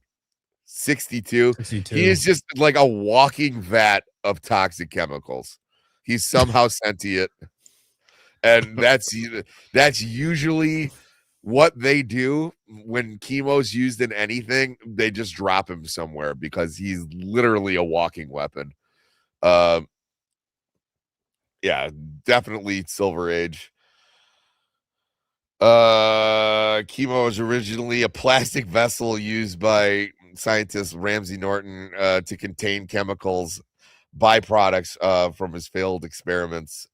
Norton places the remnants in a failed growth formula in a vessel in his latest contribution. It accidentally brings the vessel to life. And so he's literally just he's kind of it's the same thing as like I guess he's an energy being. Like you can like energy beings would a great one would be like what's his name, not Captain well, like when Superman went electric, like, you know, he's just contained by the suit, right? Oh, okay. There's another one. Oh, Captain Adam, or no, not Captain Not Adam. What's Captain. his Yeah, I name? want to say He looks a little like Colossus. Yeah, no, that's exactly who I'm thinking of. It might be Captain Adam. Hold on. He was in Public Enemies. He was in Public Enemy. Yeah, no, it is Captain Adam. Captain Adam, and who's also a great character. A Charlton Comics character. Probably I want to say like late 1950s, early 1960s. But yes, he's in a containment suit, and he's basically living radiation. And he's immensely powerful, but like one of the problems is if his suit gets damaged, the amount of like radiation and energy that would come out is he's kind of like a living nuclear weapon. So like he's shit. Let's Google him. I'm looking for. I found it. Do you want the silver costume? Oh no, it was that's that. Oh, there it is. Right, there he right is. there. Yep. So his name is superhero owned by Charlton Comics. Damn, I am good. Oh yeah, let's see the date. 1960. Smack dab in the middle. Originally created by Joe Gale and Steve Ditko.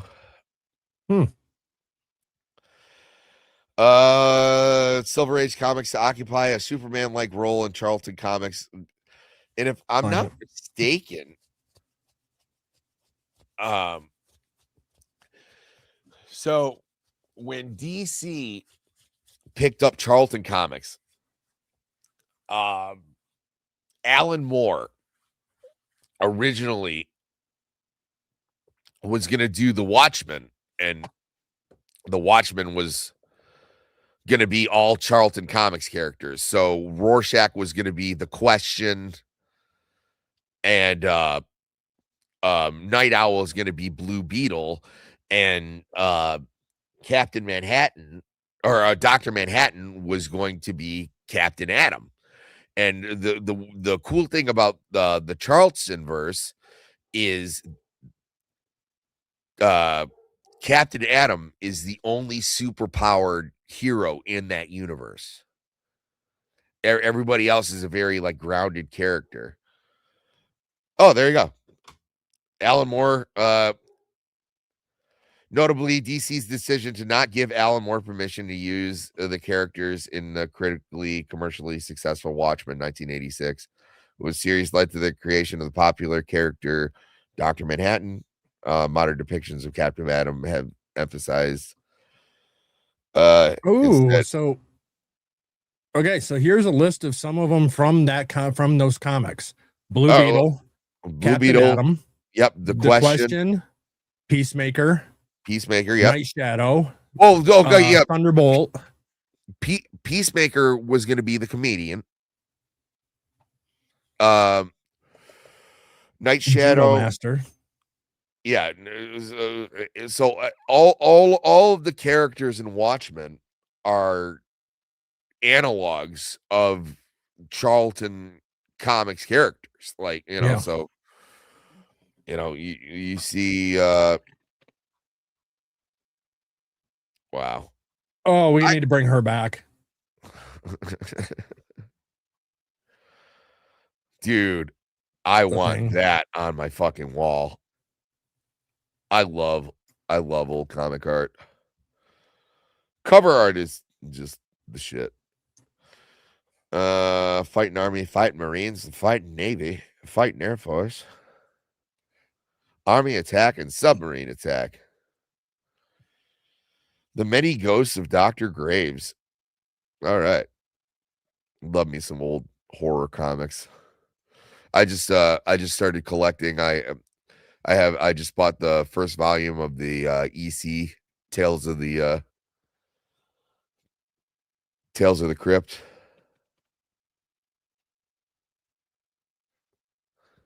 But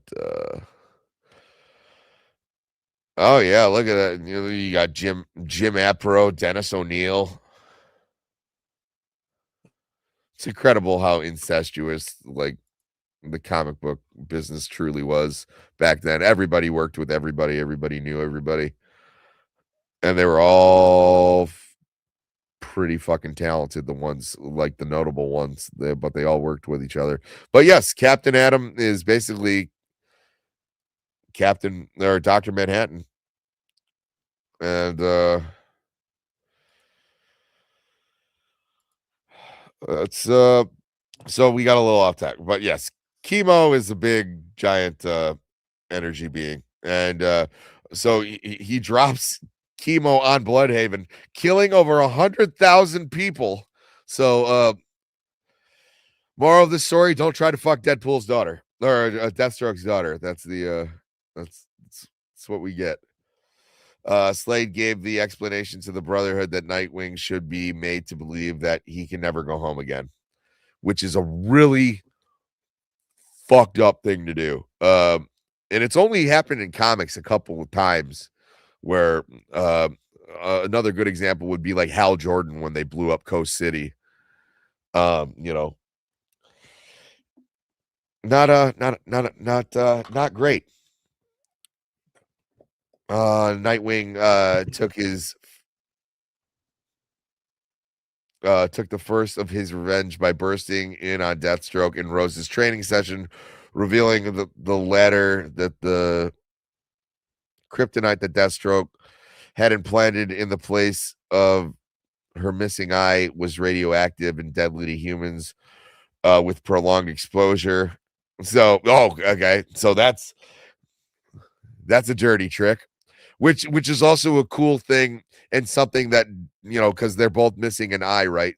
That's something that Deathstroke and I could see Rose doing is they would implant kryptonite right here because, Superman's a tough cookie. You don't got time for that shit. It's kind of hard to be a mercenary when there's like a god flying around shooting lasers out of his eyes. So Deathstroke had in place a piece of kryptonite, but it ended up being he said it was a radioactive material, and she's had it in her eye so long it's gonna kill her. So angered, Slade went after Nightwing with a grenade, only to have Rose try and stop him because Rose wants that cake. She was like, no, you can't kill him. He's got one of the best asses in comics. And he's like, I know, but like, I really don't want Dick Grayson to be your baby daddy. And she's like, I don't care. Amid the smoke and the resulting explosion, Rose fled, telling her father that I was gonna say I was expecting you to jump off some of those jokes. Yeah, dude, I've been doing it the whole time. I just thought they weren't landing. I hate that. Pesky mute. By the way, Sparkles, we knew that you were Batman. Let's see. Chemo. Such a retarded character. Yeah, so this is let me break down how this went. So in order to protect his daughter, originally he saw that his daughter was Slade saw that his daughter was sweet on Dick Grayson, and he's like, that's not gonna happen. But Dick Grayson was kind of like, hey, she's got the hots for me. Whatever's gonna happen is gonna happen. But if you really want to make it not happen, you should keep all your freaks out of the city I protect. Then Deathstroke was like, you know what? Fuck this guy. You don't shit where you eat. So I'm going to blow up where he eats. And he drops a giant walking chemical weapon on Nightwing City and kills 10,000 people or 100,000 people. And then, like I said, base thinking, he's like, he can never go home again. So Nightwing then goes, oh, okay. Your daughter who wants to fuck me. I'm gonna I know you put like kryptonite in her eye socket where her eye would be to protect her from the big flying alien. I'm going to replace that with a radioactive isotope. And at best, she's going to die of cancer in a couple years, but she just might die of radiation poisoning. It's fatal. Okay. So, and then, so he's angered and throws a grenade. Deathstroke's angry and throws a grenade at him. The girl who Dick Grayson, who was just gave her a death sentence and poisoned her with a radioactive isotope, went, "No, Daddy, I love him." And then it said, amid the smoke and the resulting explosion, Rose fled, telling her father that she hated him. It was like all he was trying to do was keep her away from Dick Grayson. Women. This is why I never want a daughter. But Nightwing disappeared as well, but not before leaving a note for Slade warning him that he would be back to make him pay for Bloodhaven. Well, yeah, I mean, after a cinematic battle of Metropolis at the conclusion of Infinite Crisis, Slade was confronted by Batman, Robin, and Nightwing. During the struggle, he was questioned regarding his motives for aiding the secret society. His claims were a monetary motivation and were deemed unsatisfactory. Batman accused him of having forsaken his code of honor, and Nightwing said it was because his family had abandoned him. Enraged, Slade said it was because of Nightwing, and it was always because of him, before Batman told him to take responsibility for his actions and he was rendered unconscious. So yeah, that's because he does. He blames Nightwing for everything, and it really is his poor decision making. But like, he can't see that. That's one of the reasons that like, he's a great character. But it's but Batman's Batman, so he's just like, hey, be a man, look in the mirror, and then he punches him and knocks him out because he's Batman. Does. Yes.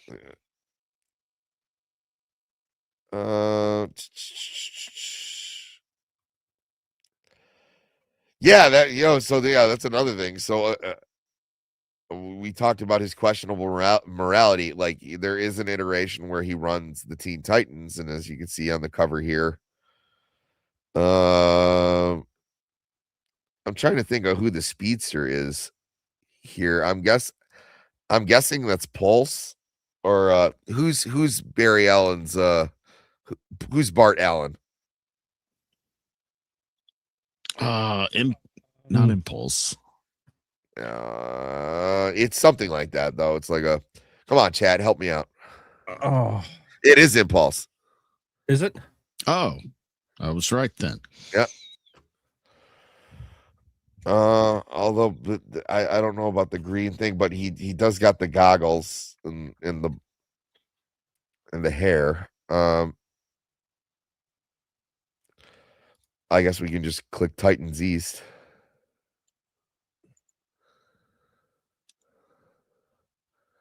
Titans West. All right, but who's the Batwoman, Bumblebee? Okay, yeah, Bart Allen. Yeah, look at that. I love that design. Yep, as Impulse. That's all right, that's cool. Some 90s vomit right there. Mhm. Yeah. No, but I always think it's stupid for any speedster character not to have goggles. Like, anyone that always bugs me. I mean, I guess they are going faster than light and time. I mean, at least Speed Force users are. But just think of the bug splatter. That's what I'm saying. It was like I could never. Well, I mean, come on. I mean, at least the bugs. Same thing. Look at that. See, it's universal. Beast Boy's fucking gay. All right. He's like, oh, Tara, and it was like, dude, come on, get over it. That was like his big thing in Blackest Night. Like, Tara comes back and he's like, oh my god, I loved you. It's like, dude, she hated you from the get. She was trying to bang a 50-year-old. Out of your element. They show him in that one panel. She's making out with Deathstroke, and I was like, Yeah. that would have been the end of that for me. It was like, oh, that's creepy. Although, I mean, he's not just any 50-year-old, you know. He is Deathstroke. He is Joe Manganiello, or all right. So I think we don't need to. Oh, we can cover Blackest Night because I love Blackest Night. Tie-in, Deathstroke is living in the deceased Wintergreen's house, reading the journal when he's attacked by Rose again. During the fight, the two are attacked by the deceased relatives Grant, Wade, and Adeline. So basically, his dead family comes back to confront them. They're reanimated as Black Lanterns, and yeah, it's cool. Let's talk. No, we're not even touching New 52. We don't have time, but I did say New 52, so I have to.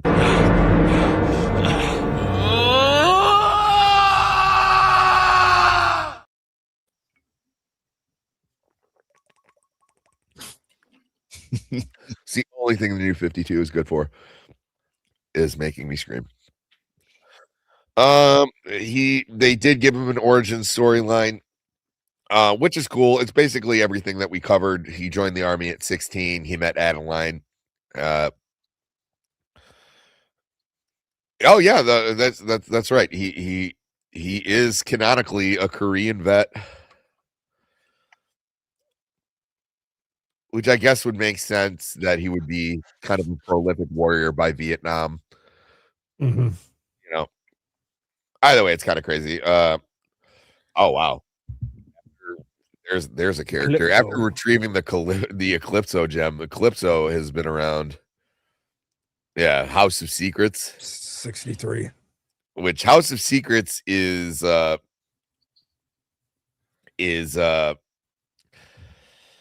it was like Tales of the Crypt. They had House of Mystery, and the main thing about House of Secrets is it had a companion series, and it says right there, House of Mystery. So Kane was the host, and then Abel was the host of House of Mystery. And they so Cain and Abel, a biblical, they exist in canon and DC universe. And one thing that I think they did it in Sandman, which is Vertigo, but it's still it's still technically DC, and there's crossover there. You usually see it with like Constantine and Justice League Dark, but in their dream world, Cain cannot help but kill Abel. Like it was like in every issue that they're featured in, by the end of that issue, Cain has killed Abel, whether it be comically or enraged. It's just he's forbidden to do so. But I think the biggest thing from House of Secrets is that's where Len Wein came up with the idea, and that's where you saw the first issue of Swamp Thing. And that's probably the most notable thing about that comic series. But either way, Eclipso is not to be fucked with. He's immensely powerful, and I think he's underutilized. They did try to use him. It wasn't in Titans, but what was Stargirl, which actually was much better than Titans, and it was very short-lived. It started out on CW, and then when DC launched their app, which was eventually bought out by HBO, because HBO is basically a Warner Brothers vehicle, it went to HBO. They continued Titans, they canceled Swamp Thing, and they kept Doom Patrol going. But Stargirl was one of the ones, and Stargirl, even though it did have like a more lighthearted feeling, kind of more akin to the CW, it was good, and it was good for what it tried to accomplish. And they teased Eclipso at the end of the first season, and I wanted to watch the second season. I didn't have the ability to, because like you would pay for the app. So when the DC app first dropped, they had shows, but it was also like the Marvel Universe app. You could access any DC comic that you want. You could just go to the vault and you could just read the online comics, which was a great idea. And then you know, because it was Warner Brothers, they fucked it up. But it was they had DC exclusive content, and like I said, that's where Doom Patrol came from, and that's where Titans came from. And then of course after it went strictly to HBO, and Swamp Thing, which was probably one of the best. Season 1 of that new Swamp Thing show was probably one of the better adaptations of anything I've ever seen of Alan Moore's work adapted. And you know, again, they didn't fuck it up because they canceled the show, but if they would have given that another season, I feel like that show would have been huge, because they jumped right into Alan Moore's storyline. And then of course, you know, they had to they said, this is too good, and let's replace it with some shit. Yeah, exactly. Also, I just Team 7. I don't know anything about Team 7, but I see Hank Henshaw. You guys know who Hank Henshaw? He's one of my favorite comic book characters. The name sounds really familiar. You should Hank Henshaw. Give you a hint. He's kind of a Fantastic Four stand-in for DC Comics. His storyline, his original storyline is he was he was an astronaut, and his 4 companions and all the people who came back got like cosmic radiation poisoning, and they came back. And Hank, his body was falling apart, but he soon realized that he could manifest himself in technology. I want to point this out, though. Has anyone been paying attention to the Artemis crew and making sure that they didn't mutate on their trip? Now that there were 4 on the trip to the moon, we now have the 4 needed. I like how we're going to go to the moon before we get Grand Theft Auto 6. Is he connected to the cyborg Superman? He is cyborg Superman. Cyborg Superman is by far one of my favorite comic book characters ever. Created by writer Dan Jurgens, and also he blew up Coast City, and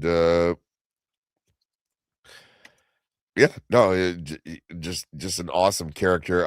You can see him deteriorating.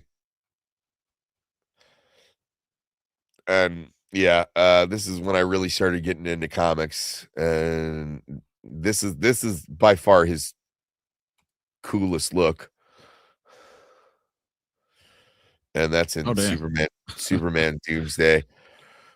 And it's basically Superman is chasing Doomsday across the universe to try and, contain him, and Cyborg Superman, he just fucking hates Superman.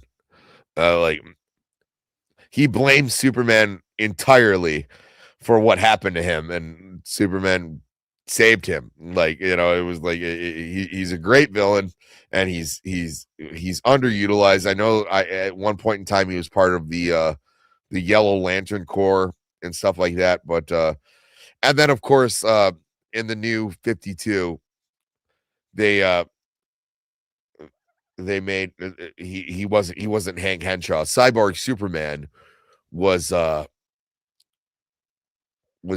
Jor-El's brother, Supergirl's father. I forgot his name, and he became Cyborg Superman because Brainiac looks at him and he's like, well, I want to make you look more like Jor-El.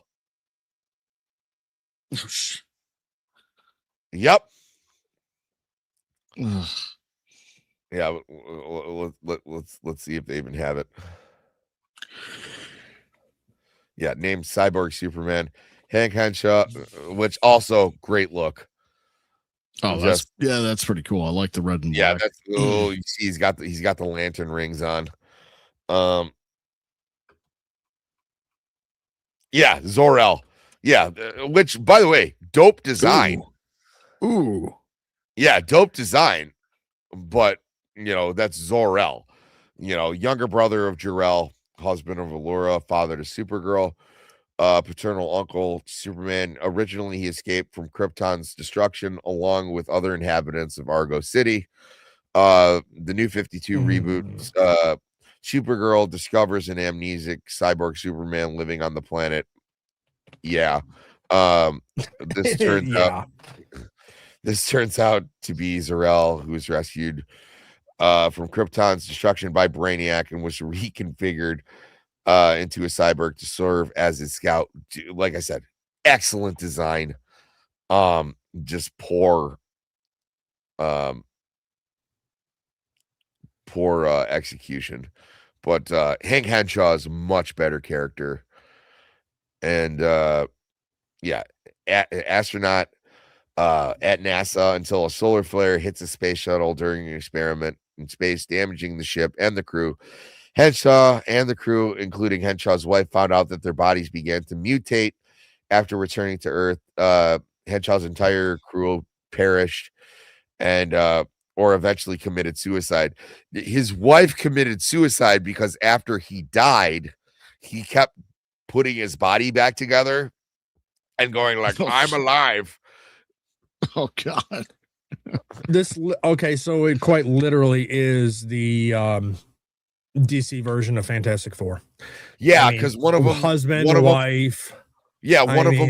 One of them burst into flames. One of them became like a sentient rock monster. It really was. Yeah. Okay.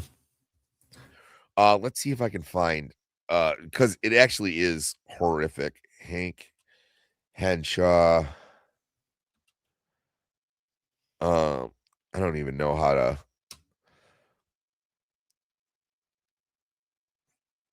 Images. No, see, because that's on Brave image search, and that sucks. And okay, we'll do first appearance and then image. There's like a picture. Yeah, so I mean, this is kind of like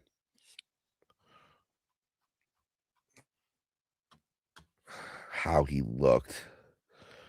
You can do share images. Yeah, this is like how he looked, which kind of generic. God, I love this character. Oh, you know what? I got it. Hank Henshaw, wife. Yeah, and she was slowly like turning invisible. Like, I mean, it is just an analog. Yeah. Where is they have to have it?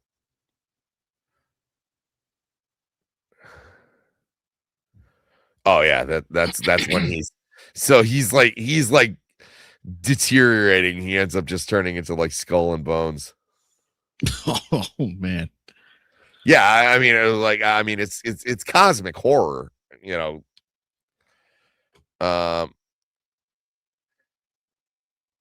Okay, I guess I'll go.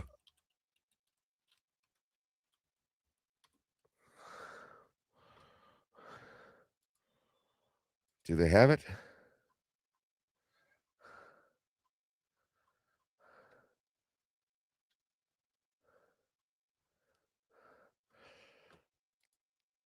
Yeah. So look, he's like, he pieced a bunch of stuff together, and he like reconstructs his body.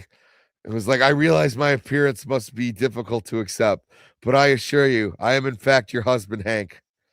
In the same way, Jim Garrison was able to fashion a body out of the shuttle debris and Earth. I have fashioned one out of machinery. And she's looking, she's like, no, no, no, no. So yeah, so she does that. And they show it better in a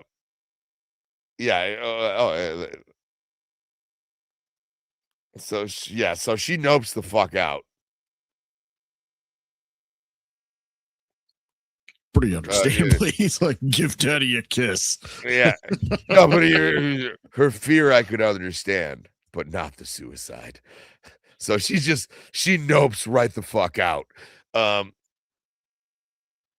So like I said, okay, but either way, I'd be remiss if I didn't mention Hank Henshaw, who is by far one of my favorite characters in comics.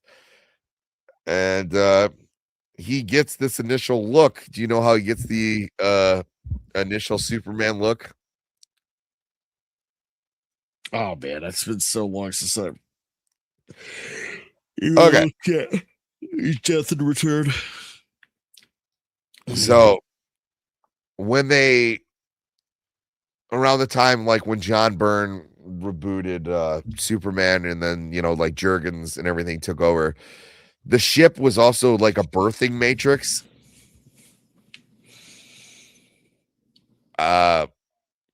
So Superman's DNA is part of the ship. Oh, okay, that's right. And he takes hold of the ship, so he gets his hands on Superman DNA. That's how he was able to do all that. But yes, that actually makes perfect sense for the lore. Now, his first appearance was in the Death and Return of Superman, right? No, his first appearance was just. I mean, as Cyborg Superman. Yes. So the first thing he does is he flies down, and there's like a plaque where Superman died, and he erases it with his heat vision. Yeah. And people are like, "What the fuck?" And they turn around, and like, obviously, like it's all for like shock value, but like a dude with like black hair and a red cape picks something up and erases it with heat vision. And they're like, who does he think he is? And like, just like, is that Superman? Half of his face is a robot.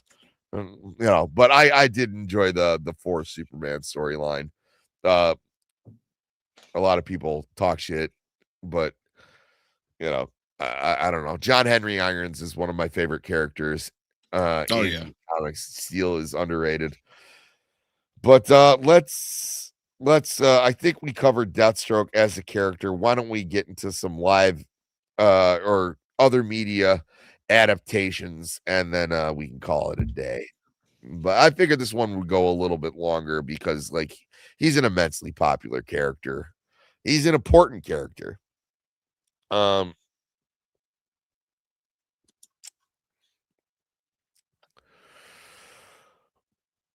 I mean, even look at this. I mean, collected editions.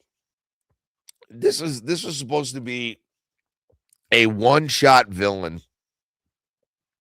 Yes, Forever Evil. Forever Evil is, if you guys haven't taken the time to sit down and read Forever Evil, it is fantastic because it is but I mean, dude, they just fucking nailed it. I like this, but goddamn, do I really like this? This is how he looked in Titans, and it's just perfect. Like this is Bronze Age 1980s. That design like brought to life, except for like the Gecko boots. They didn't have this. This was great for the Arrowverse. I remember when he first shows up, like in the flashback with Ali, and I'm going like, oh shit. Like I could not believe that we're seeing like a live action Deathstroke, because like I said, they did have him in apparently he showed up in Lois and Clark. That I don't remember. I don't remember. I'm gonna have to go back. I started rewatching that series. I just bought it. which it was like one of my favorite shows. I'll forever have a crush on Terry Hatcher. Most accurate live action casting of Lois Lane we've had to date, I think. I agree. I agree. No, I agree that the Deathstroke costume from Titans was good. Even the casting, the guy did a good job for what he got, but the show sucks. The Arrow, I understand the they wanted a more grounded look, and that costume works for that series. But man, the dude who played him, that was perfect casting. The Arrow, Yes. Mano Bennett, the New Zealand guy, fucking kills it. He's the best one we've ever seen. I beg to differ on that because I still think that what's his face? Oh, guy who never really got a shot. From I would have been real interested to see what he could have done. I really have. We didn't get a lot of him though. No, we did. We didn't. What's his face? We can scroll up. What's your name, sir? Dude, yeah, Showman. He looks like Slade Wilson. You know what I mean? Just put an eye patch on that. Like that's how it's supposed to be. Now, granted, they even gave him the mullet, which I liked. Yeah. And if we should do that one time. Like the original script for Ben Affleck's The Batman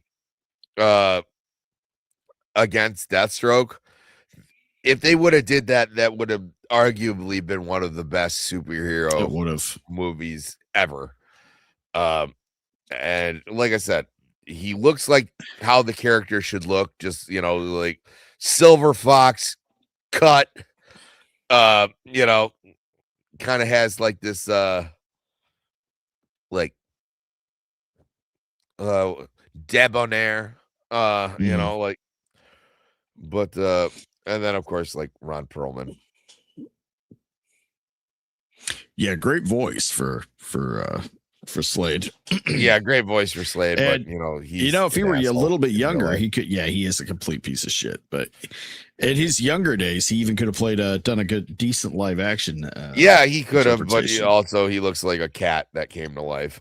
He does. Sentient Dude, how does somebody get uglier when they take off the Beauty of the Beast makeup? Yeah, I have no idea. Oh yeah, it was like they could have just called it Beauty and Ron Perlman. Right. Put the prosthetics back on. Linda Hamilton's not touching you unless you do. Your love has cured me. I'm Ron Perlman. We're just friends now. Yeah, sorry. Oof. Goof. Going back to two things I would have loved to have gotten from the Snyderverse, and I'm not like a hardcore Snyder fan or anything. There were some interesting ideas there. I would have loved to see the Ben Affleck Batman movie for one, first and foremost, but then two, I was really intrigued by that ending of the Snyder cut. I was a big advocate of the Snyder cut because obviously when you saw the original Justice League, and you saw Henry Cavill's like CGI face, you realized that this was just there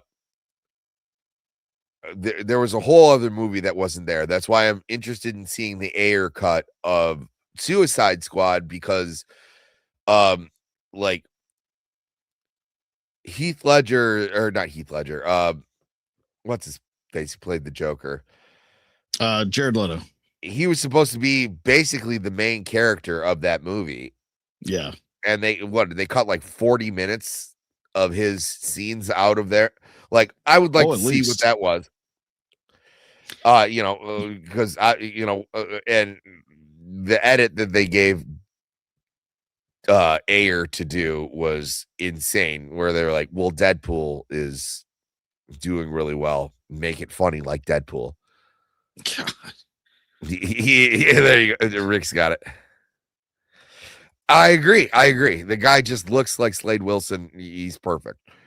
Yeah, until we see more of him, I'm standing by my Guy from Arrow is the best one. I agree that to this day he's the best, but like all we had of Joe was he takes the helmet off at the end and he's talking to Lex Luthor on the boat. Yeah. Or that the future scene, which again, God, I yeah, but even then, like, who is the guy? Or Jared Leto. Well, you want to give me the reach around? And it's like, dude, shut the fuck up. Like, no, but yeah. So I would have seen that. I wouldn't mind because the Snyder Bros are just off the rocker. Like, it's coming to Netflix. I was like, Warner Brothers is not. It was like, you don't understand how like these big conglomerates work. Okay, those are two different conglomerates. They're not going to do it. The only reason that we got Daredevil and that stuff on Netflix, because keep in mind that was tied into the MCU when they first dropped. They mentioned like the events that happened in New York when the Avengers saved New York, and this was all street level stuff, right? They were eventually going to make their way into the MCU. That was always a thing. That, you know what I mean? But at the time, it wasn't owned by Disney.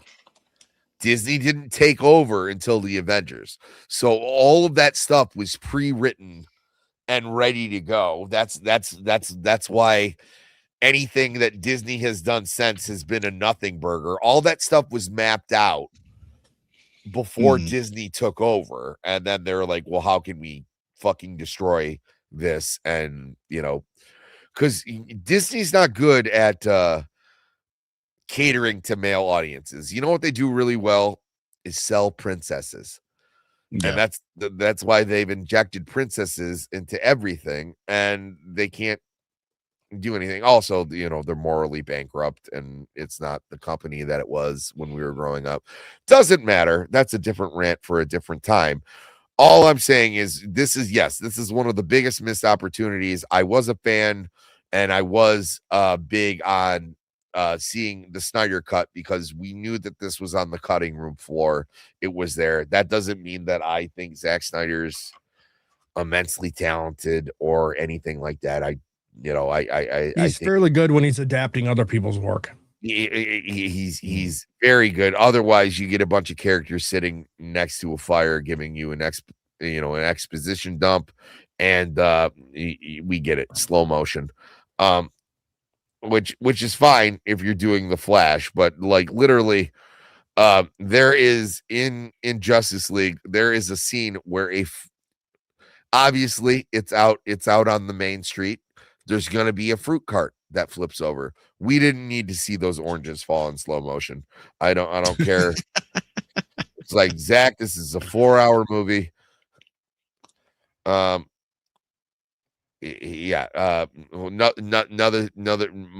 one of my biggest gripes with Zack Snyder is in Batman v Superman. He puts Metropolis next to Gotham City, and they're just separated by a river, as if Superman is like a vampire and he can't cross running water. And as far as pacing goes, Batman v Superman, what do we need an hour into this movie is Superman talking to Kevin Costner, Jonathan Kent, and he wants to talk to everybody about how those horses drowned. And I was like, yeah, this is the great way to keep the momentum of the film going, is a boring speech by Kevin Costner, who I think outside of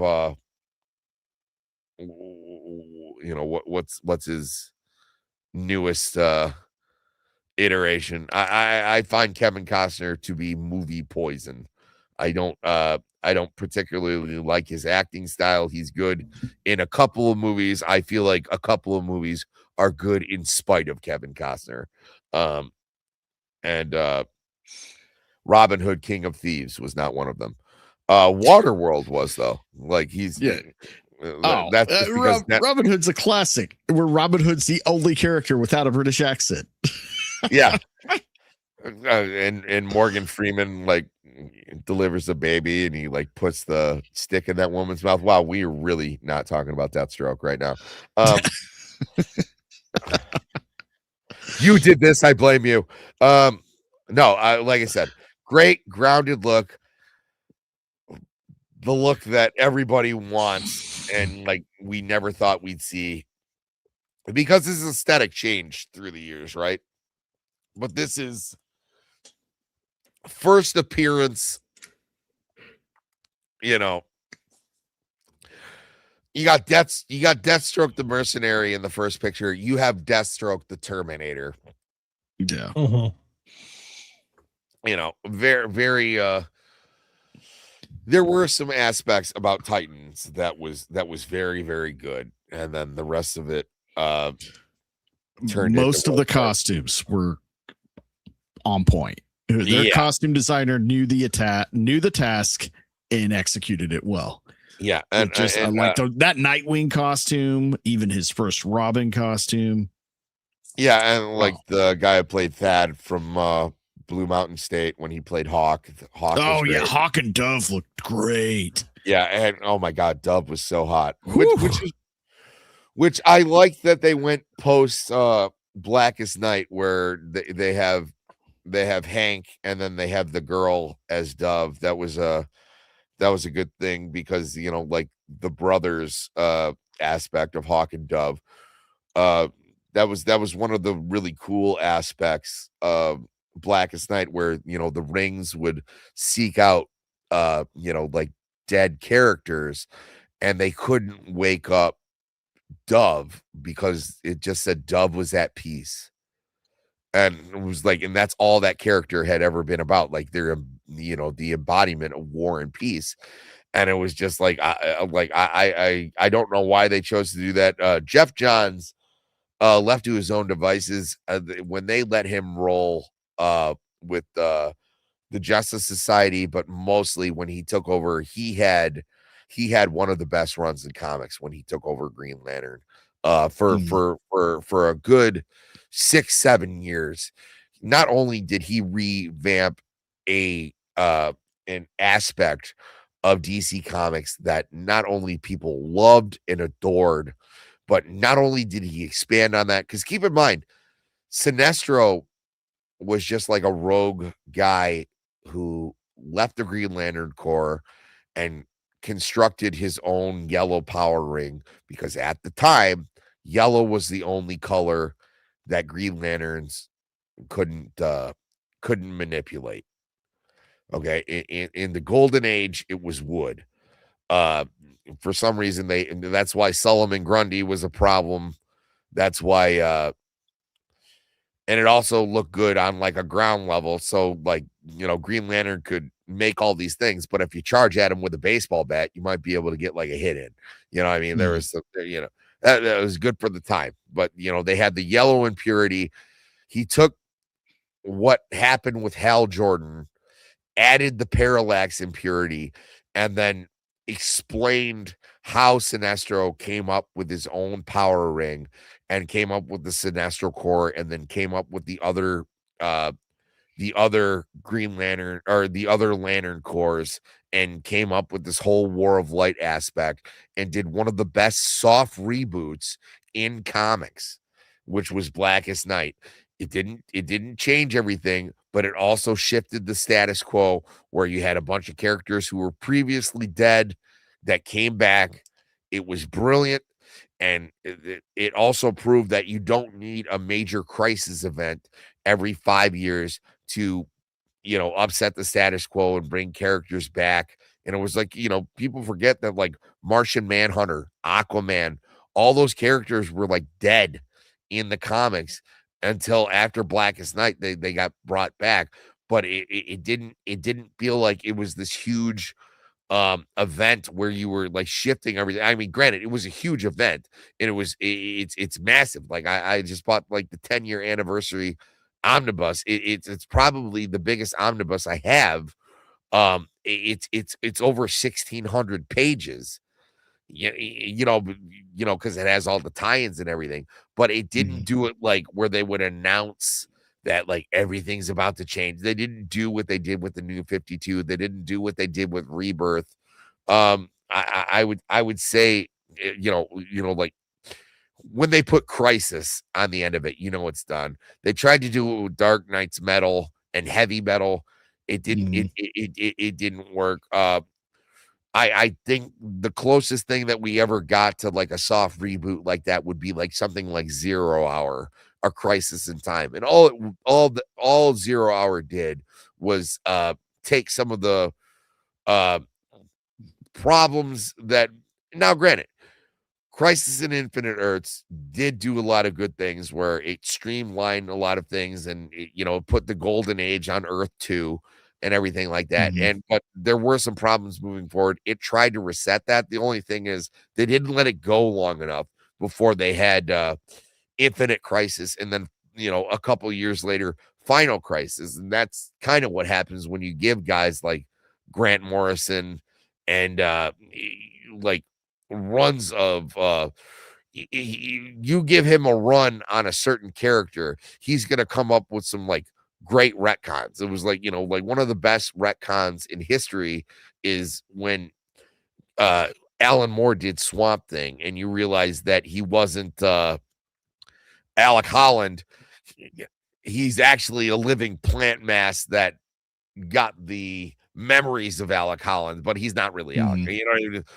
There's certain things like that, but like if you gave Alan Moore the whole kit and caboodle and run on DC, he's gonna do some fundamental damage. And it's like as brilliant as Grant Morrison is, they gave him Final Crisis and they gave him Multiversity, and like they had all these things where he wanted to do that, but he like who's the Super Bunny, like who's like the cartoon Bugs Bunny like analog of Superman, Captain Carrot.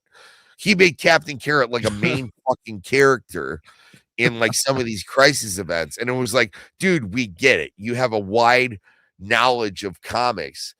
Giving someone with such like that broad of a scope to helm the entire DC universe in retrospect was a bad idea, because he's made a Crisis event and he's now used his intricate knowledge of comic books, and he has like this show off ability where he could do something like Alan Moore did with Swamp Thing, but he's trying to do that and it affects the entire universe, and they've been suffering with the repercussions of that ever since.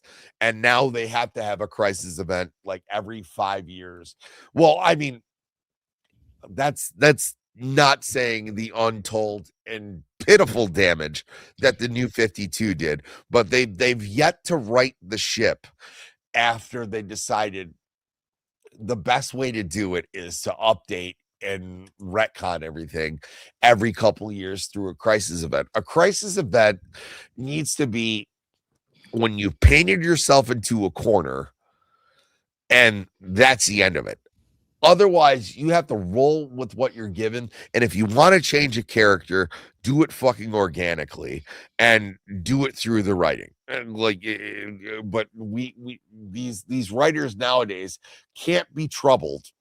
It's one of the best things about Alan Moore was he was able to take these characters and do these fundamental changes. And also, like when Alan Moore left Swamp Thing, he didn't say like, oh, this is the end of my run. He left it wide open for whoever was going to take that intellectual property next, and made it easy for them to continue what he was doing. They might not have liked what he was doing and they could have changed everything about it, but he didn't paint them into a corner where this is now fucking candy. They could have did whatever they wanted with it. Grant Morrison is not like that. It was like when you look at like Grant Morrison's run on Animal Man, which is a seminal run, right? But took this character that was kind of a character that was like a niche character, and then what does he do? He adds he doesn't even add. He takes something, he added the red, right? And Alan Moore made the green, which was like, I'm in touch with nature and all of plant life. I am in touch with all of animal life and all of that, and all life is connected. That's why he didn't invent anything. He just inverted it.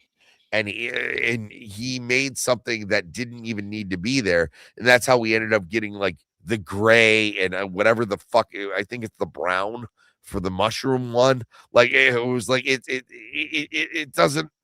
The green was a great idea, and like you had the Council of Trees and things like that. But he takes something, and he'll make it way more complicated than he has to be. You need someone who's short and sweet who's going to make these changes. You don't need to make it more convoluted where it was like, oh, so in the first Crisis event, we had the Monitor, we had the Anti-Monitor.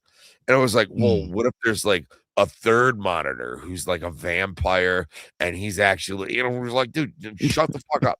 Okay, it was like there's the good guy and the bad guy. We don't need to have the bad guy who's so much worse than the original bad guy that he can kill the bad guy. It was like that's why we started getting into problems with Dark Knight's Metal. Oh, there's an alternate version of Batman that was infected by the Joker toxin, and the worst thing happened, right? And it's exactly how you. That doesn't mean there needs to be like a negative. Actually, no, I do like the idea of the negative universe where it's all these worlds are doomed to fail. That doesn't mean we have to fight the negative universe. Make it like an Elseworlds thing. Okay, he crossed over. It's the same thing with Earth 3 with the crime syndicate. We know that they're out there. We know that there's a planet where the Justice League are actually bad guys, and instead of Superman, you have instead of Batman, you have Owlman, you have Superwoman, and who's bad Superman in that? Fucking starts with a U. Something Ultraman. You're right. Yep. Yeah. My favorite aspect of him is that he snorts kryptonite. Yeah. Great. Cool. Like it's you can have those things, but when you overuse them, it dilutes everything. So but the problem is with Grant Morrison, it was like he came up with such eclectic things, you can't even dilute them, and you've made it harder for writers continuing the shit that you built upon to continue your story. It's like, I'm sorry, not everybody is on Grant Morrison's level. It's like it's just not going to happen. Again, Deathstroke, the Terminator. Yeah. All right. Either way. He was great. Missed opportunity with Joe. But like I said, these two adaptations are probably the best. And like I said, hats off for Titans. They did go with they didn't do the Judas contract, but they kept the original thing with Jericho and Rose. They got them in there. I don't know what they were doing with Smallville, but it's still great. Now we can get into the bread and butter and our final topic of discussion. End all say all, best adaptation of Wade Wilson is in the original Teen Titans series, voiced by Ron Perlman. Great fucking design and completely formidable. He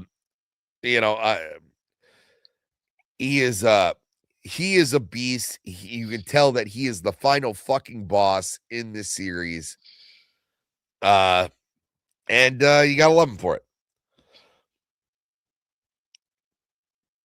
No one disagrees? Cool. Yeah, no, the only other thing I enjoy more than this is if we go into the Arkham series. We will, and I'm not monetized anyway. Let's bring it up. I brought it up earlier. No, I'm animated wise. I'm not as familiar with. You should watch. You should watch. You should watch the best thing about Teen Titans is Slade. Yeah, yeah. And that's another thing. They didn't call him. Like that's it was always Slade. Yeah.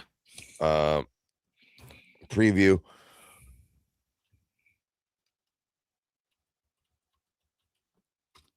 Let's see if I can find it.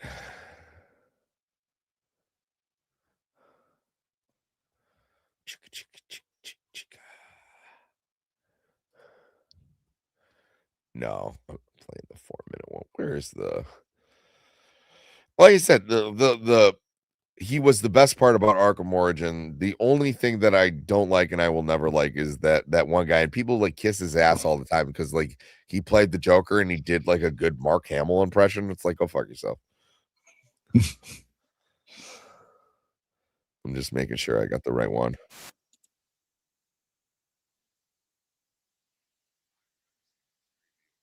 Oh, goddamn pumped.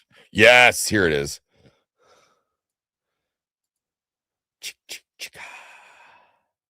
Oh, yeah.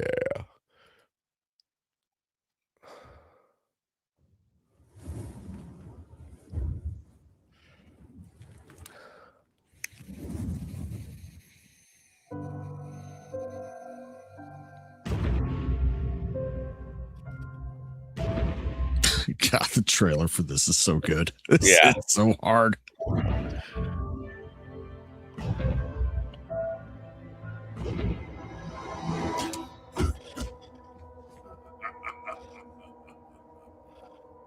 Oh, probably the best adaptation of Bane. Yeah. This game gets so much hate, and I don't understand. I don't understand it. I thought it was fan-fucking-tastic. It's probably one of my favorite in the series. Hi. I definitely like it better than Arkham Knight. There was too many Batmobile fucking scenes in Arkham Knight. Yeah. And just make it the Red Hood. Why do we have to make it the Arkham Knight? Yeah. Ooh. Let's see. So yes, I think this, and yes, Arkham Knight is probably one of the best adaptations of the character, but he was all right in Young Justice. He was kind of underutilized, but Young Justice was great until it wasn't. Yeah, it really fell off. Yeah. I never really watched Beware the Batman because I hated the art style. Same. Teen Titans Go is comical. It's not really but yes, Deathstroke, Knights and Dragons, it's that was good. Yeah, no, basically his origin story. And people kind of hate on this show because My Adventures with Superman, I mean, it is Lois Lane heavy, but so was like Lois and Clark. I took it as journalists are just fucking annoying these days. They've always been wow, voiced by Chris Parnell. I can see it though. Really? He actually does. He does have a rich voice. Actually, I do kind of like this adaptation. He's a much younger version of Slade. Man, I'll have to give it a chance. I've only watched enough of it to hate it. It's I better. don't like the animation. I don't like too the animation CalArt. because, well, yeah, they're trying to ape like anime and like it doesn't Mhm. fucking work. It could have worked, but they just the heart's not there. But he's one of the better aspects of it, and I actually can't believe that he's voiced by Chris Parnell. But like I said, also I will give them that great suit in the Snyderverse. That is about as good as it's gonna get. That's, yeah, I mean it's perfect. Yeah. But I mean, totally popular character. Why don't we sum things up? Is there anything that you think we missed about the character, or something that you especially like about this character, or what what do you think? Oh God, yeah, that's one thing I didn't like about My Adventures of Superman. I don't like Livewire at all. I'm pretty sure she was created for the original animated series. Yes. I liked her in that. Now I liked her in that. I don't like after. Yes, it's the same thing with like Harley Quinn, right? It was just like, so you bring them in the comics and you don't know what they're doing. They don't know what to do afterwards, or like because it's a female character, they need to try and give more like gravity to the character. It doesn't really work. I think one of the biggest missed opportunities, he never made an appearance in the original animated series. However, they did bring him back in the new animated series comic run that's actually really good. And that actually gave us an animated series figure, which my camera's not working, or I'd bust mine out over here and show you. Great figure, great design. Yeah, if you look that up, that looks really good.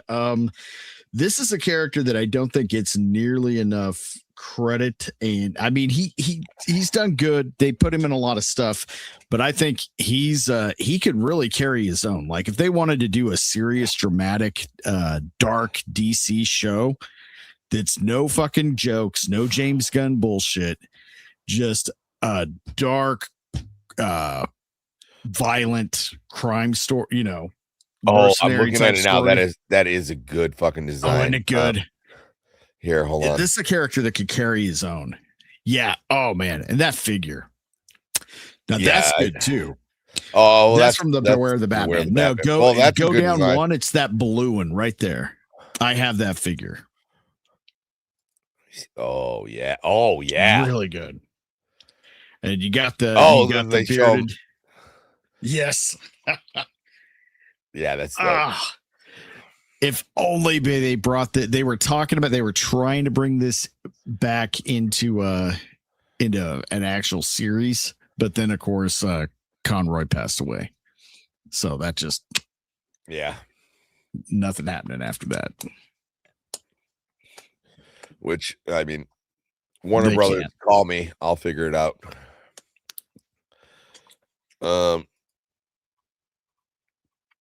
Yeah. Overall, and yes, for me, he has the go-go boots.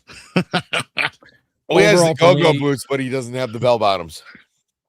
Overall, for me, I think it's just the portrayal was very done when it came to the Arrow series of Slate Wilson. Definitely is a character that I think needs to be utilized a lot more.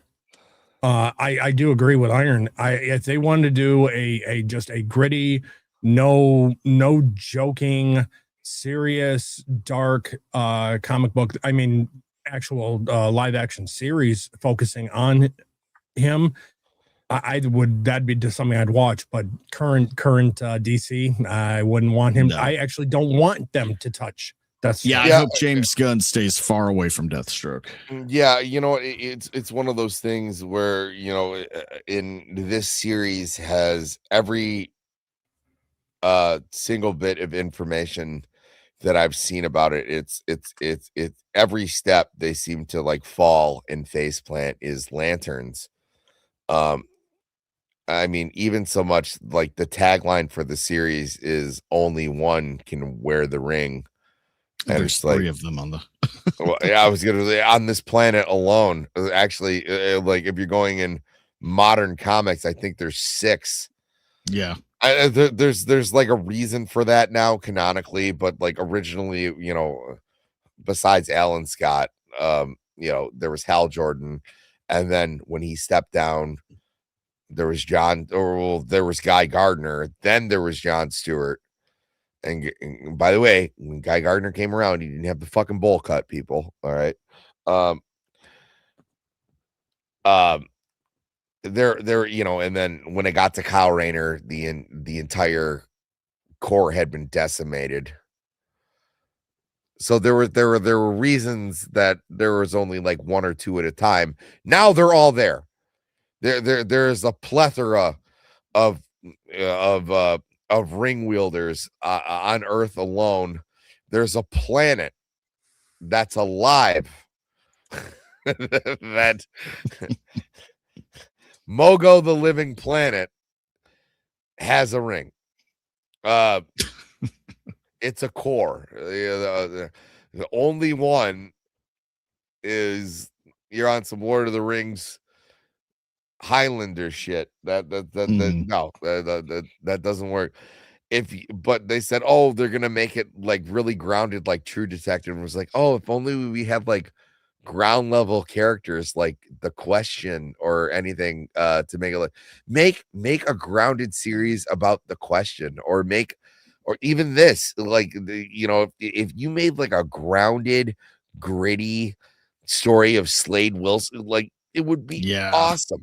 But it was like you took the one character who shouldn't be grounded. He is a space cop by definition. And you're like, well, what if we like really broke him down and brought him down to his earthly roots? And was like, he doesn't have earthly roots. And like Hal Jordan was pushing the limits of like human fear because like he was a test pilot. He knew at any point in time that he could blow up.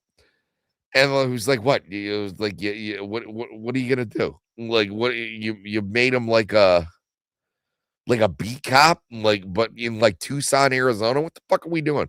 And also the ring looks like shit. Anyway, if we're gonna give a new ring holder is gonna happen on Earth, my vote. Hear me out, Detective Chimp. Detective Chimp with a green that would actually be ring pretty fun. Would body half of the DC universe. I'm not even fucking kidding. Marvel always has those offshoots, like Punisher kills the Marvel universe, Deadpool kills. Detective Chimp with a lantern ring. It was somewhat of a joke, but I'm being serious. That would actually be a lot of fun. Detective Chimp a ring. I told you guys about like I've always had a dream about doing a limited Superman run. Mm-hmm. It's called God Damn It, Lois. Yeah. And it's basically because like I grew up on the Fleischer cartoons. I did an extensive video on how much I love the Fleischer cartoons. But one thing, never deprive a woman the opportunity to be a hypocrite and be annoying. And Lois Lane embodies that so well. I know it's because she's a journalist and she's in it for the scoop. But there's plenty of times where Superman will save her, drop her off at the top of the building to like buy time and be like, I know you're fucking annoying and you get into everything, but like I have to solve this. Please stay here. And she's like, well, I better get into this. There's one. She gets into these robots have a caboose. She gets into like the trunk of this robot. And instead of being able to just go in and immediately solve the problem, he has to save Lois instead. And like he gets hurt and shit. And like that was the whole point. And it was like, but I thought you were invulnerable. It was like, Lois, I got punched into the moon. All because you couldn't just like stay where you are. Lois and Clark, it's the same thing. Directions. It was like, dude, why can't you write the story? Like, why can't you just let me tell you about it? Like, why do you have to involve yourself with this shit? Like, why do you have to have your fingers in every single fucking pie, Lois? Why, Lois? God damn it, Lois. That was the whole premise is she's not annoying because she's a journalist. She's annoying because she's a woman. And I think it would do well. And I want Gail Simone to write it. Because it would be cathartic for me. No. So I think we got it. This is, like I said, I love the original design. I hate the flappy go-go boots, but like the color scheme's great. He's a character that basically ground himself from being like an offshoot character that was only supposed to appear once into this grand character that not only he evolved from being a Teen Titans, which is basically like a C or B tier villain, to probably the most sought after mercenary in the DC universe. And that just goes to show you that, like I said, the shit floats and people know talent when they see it. And you know what, when it comes to killing folks or getting a job done, Slade Wilson is the guy you want to call, because he's not necessarily human because he is enhanced, but he's not going toe to toe with Superman. But you know what, if he goes toe to toe with Superman, he's got kryptonite in his pocket. You know what I mean? He's ready to go. And he's probably one of the best, more thought out villains that we have. And he's not even always a villain. He does have a code of honor. And you know, he's probably what am I looking for? He's probably one of the most well-rounded characters that we have, because like no matter what he does, we understand why he does it. It was like even like I said, we were laughing about it when he dropped chemo on Bloodhaven. He was like, you know what? I'm gonna hit this guy where it hurts. He can't go home again. You know, like it was like he is psychologically threatening. He's physically formidable, and he's all around appealing, because even when he's got the costume off, he's suave as fuck. He is like peak. He's some of the best that like the human form has to offer. He is peak humanity, and whether you agree with him or not, that just kind of depends on how much you got to pay. Like that is a badass fucking life. I mean, obviously his family life is left to be desired, but when you live a fucking lifestyle the way that he does, well, I mean, let's face it, it's not gonna go well. But I actually, before we go, I'm interested to see where does Deathstroke rank, like IGN and Comic Vine, they always do where they rank characters. I would assume he has to be within the top. I'd say top 50, but I would go as far as definitely he's got to be in the top 20. If we're just that's what I was going to say. At the very least, I would say the top 20. If not, I mean, could have sworn at one top 10. At one point, I could have sworn you had one of the screens you had up, IGN had him at 33. Okay, you know that's kind of fair.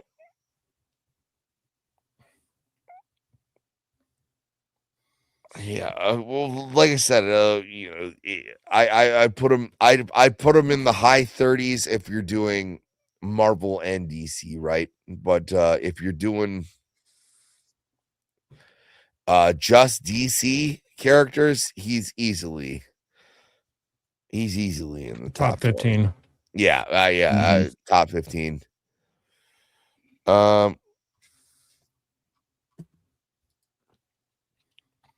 Let's see where it is. Deathstroke comic ranking poll.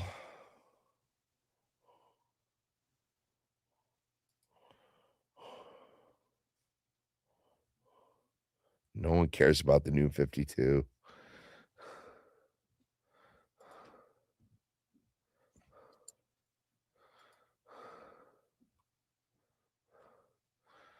All right. We'll look at this too. It was like, hey, I do like Comic Book Herald. And one of the reasons I love them so much is they will give you an accurate like reading order.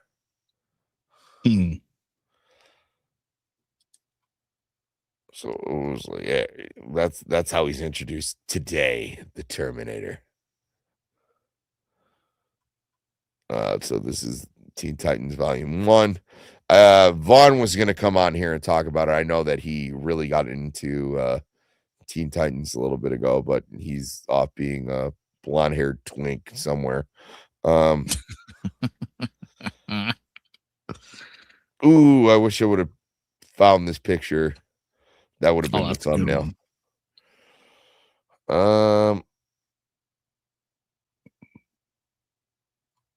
Yeah, so it's got the entire. Yeah, look at that. Yeah,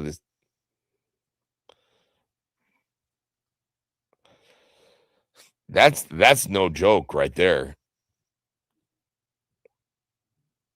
You got Bizarro, Sinestro, Reverse Flash, Dr. Light, Prometheus, Deathstroke right there, and then Black Lightning or what? No,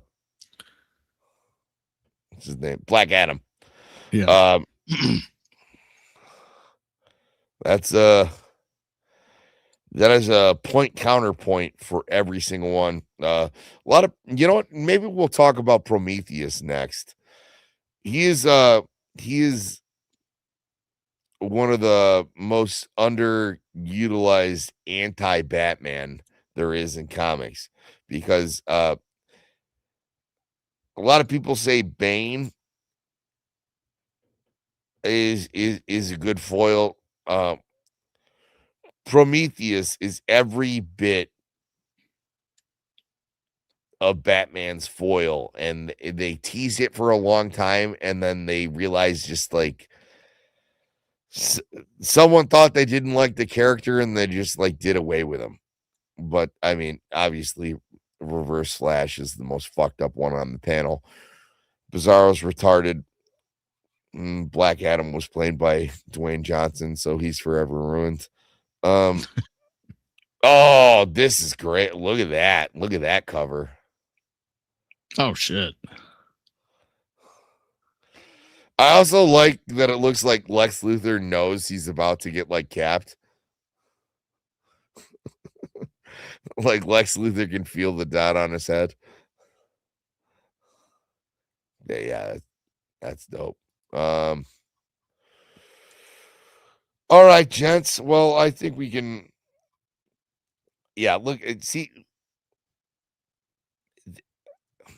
Yeah, I don't like. This is obviously New 52. It's just too generic. Yeah, I don't like it. I mean, but yeah, that's what you mean. That's not bad. That's pretty No, good. no, because it's Rebirth, and Rebirth is substantially better. Guys, what do you got going on for the rest of the week? I'll go first. We got Rogues Gallery. Oh, excuse me. At 4:30 p.m. PST this afternoon.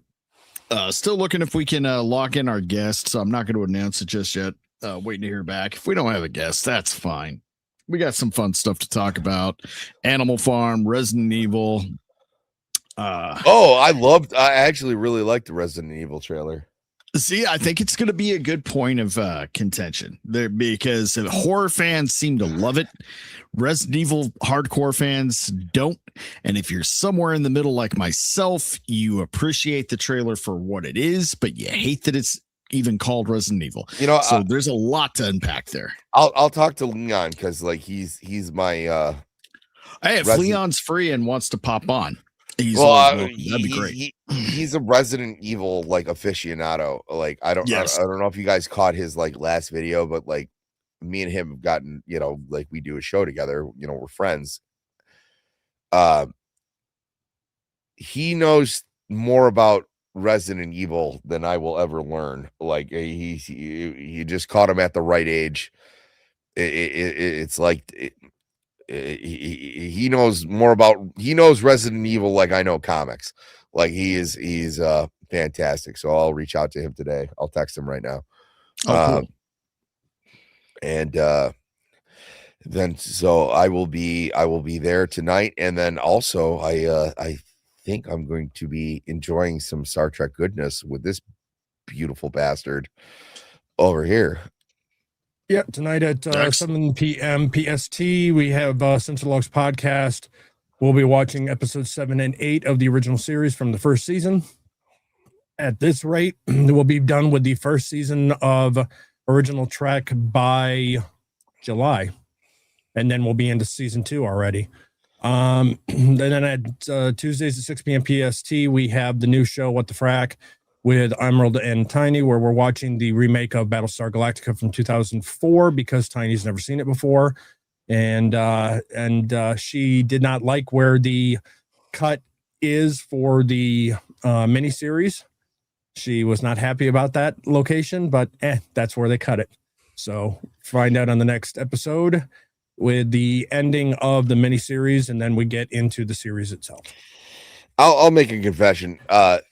Battlestar Galactica and Doctor Who are two things that I've remained untouched by me. I've never gotten into them. It's not that I don't think. Oh, you know, I'll also say besides the movie Stargate, I never really got into that. But as someone who's like super hyped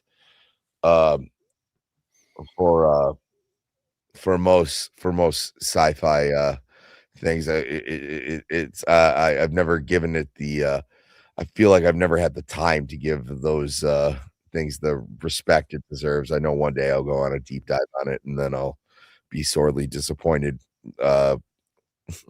once it gets into modern adaptations.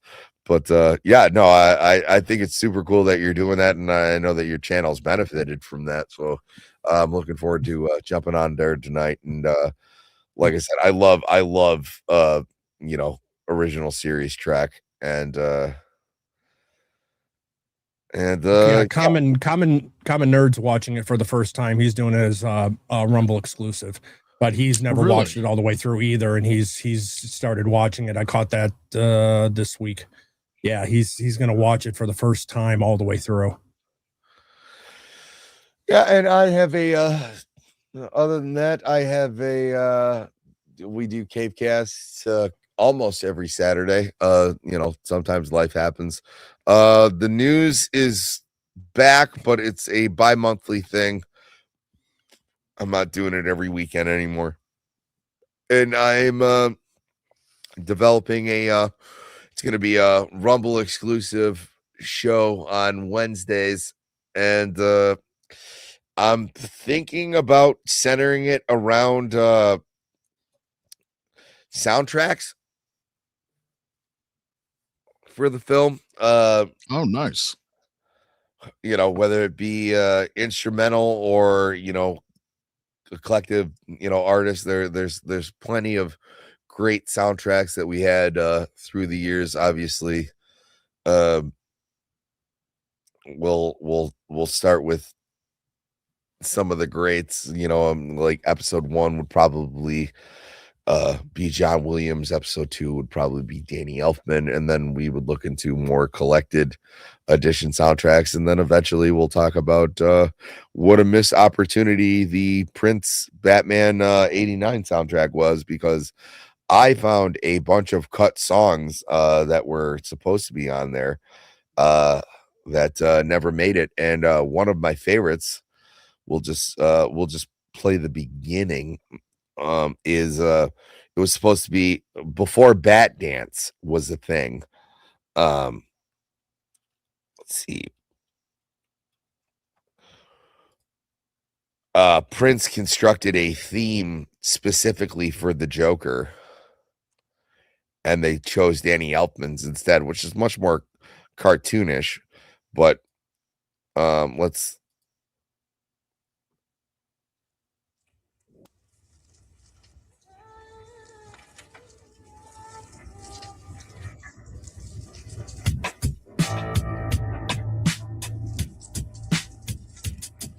Oh shit.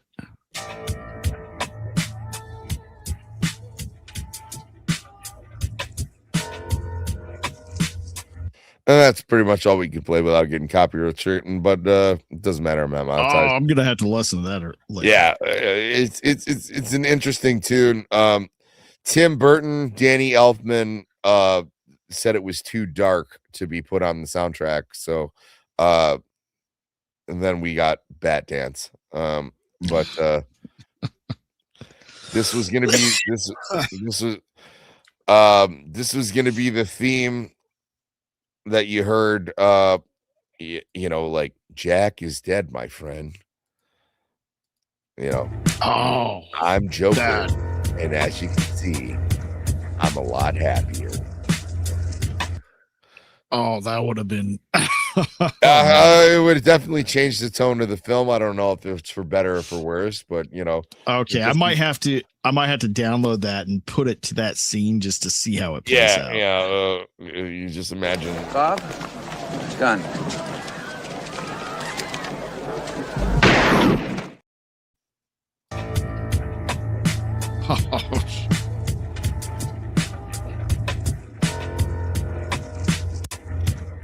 almost very much who did the scores for Nolan's Hans Zimmer. You know, it's just like a 2-note. You know, what's the Batman one is like, bum, bum.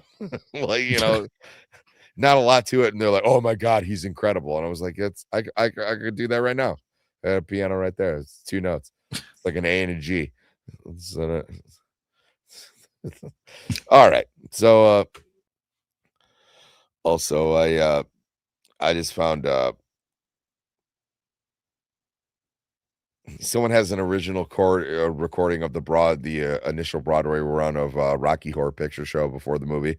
So like I'm interested in checking that out and seeing what's different. But other than that, that's what we got going, guys. You can get your Batman news from anywhere, but you chose to get it from here. And like I said, I gave Chuck Dixon an invite. We're still working on that because I don't know. Apparently, he doesn't like waking up that early. So we might we might have to do a special edition of CaveCast where we do it a little bit later. But if I can get the guy who invented Bane to come on and talk about Bane, that would be great. But yeah, I'm now friends with the guy on email, Facebook, and Twitter. So we're talking. So let's take it out, and we will see you guys next week. Thank you so much for tuning in. Share the show out. I know we went on some tangents, but well, this is an interesting character, and who else is gonna work with Chemo or Chemo or whatever the fuck his name is? He's quite the guy, Slade Wilson. I'll see y'all in a couple hours. Yep. He's a good one. Come on. Yes, Batman, clad in the somber costume which has struck terror to the heart of many a swaggering denizen of the underworld. Bob? Done.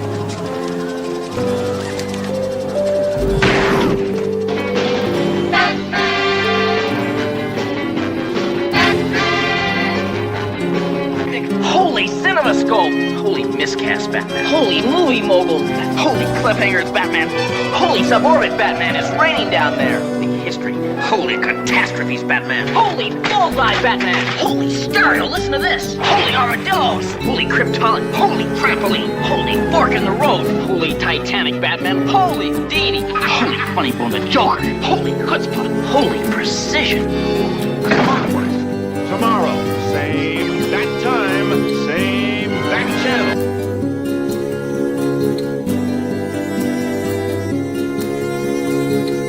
The monster who took you from me will soon learn that revenge is a dish best served cold.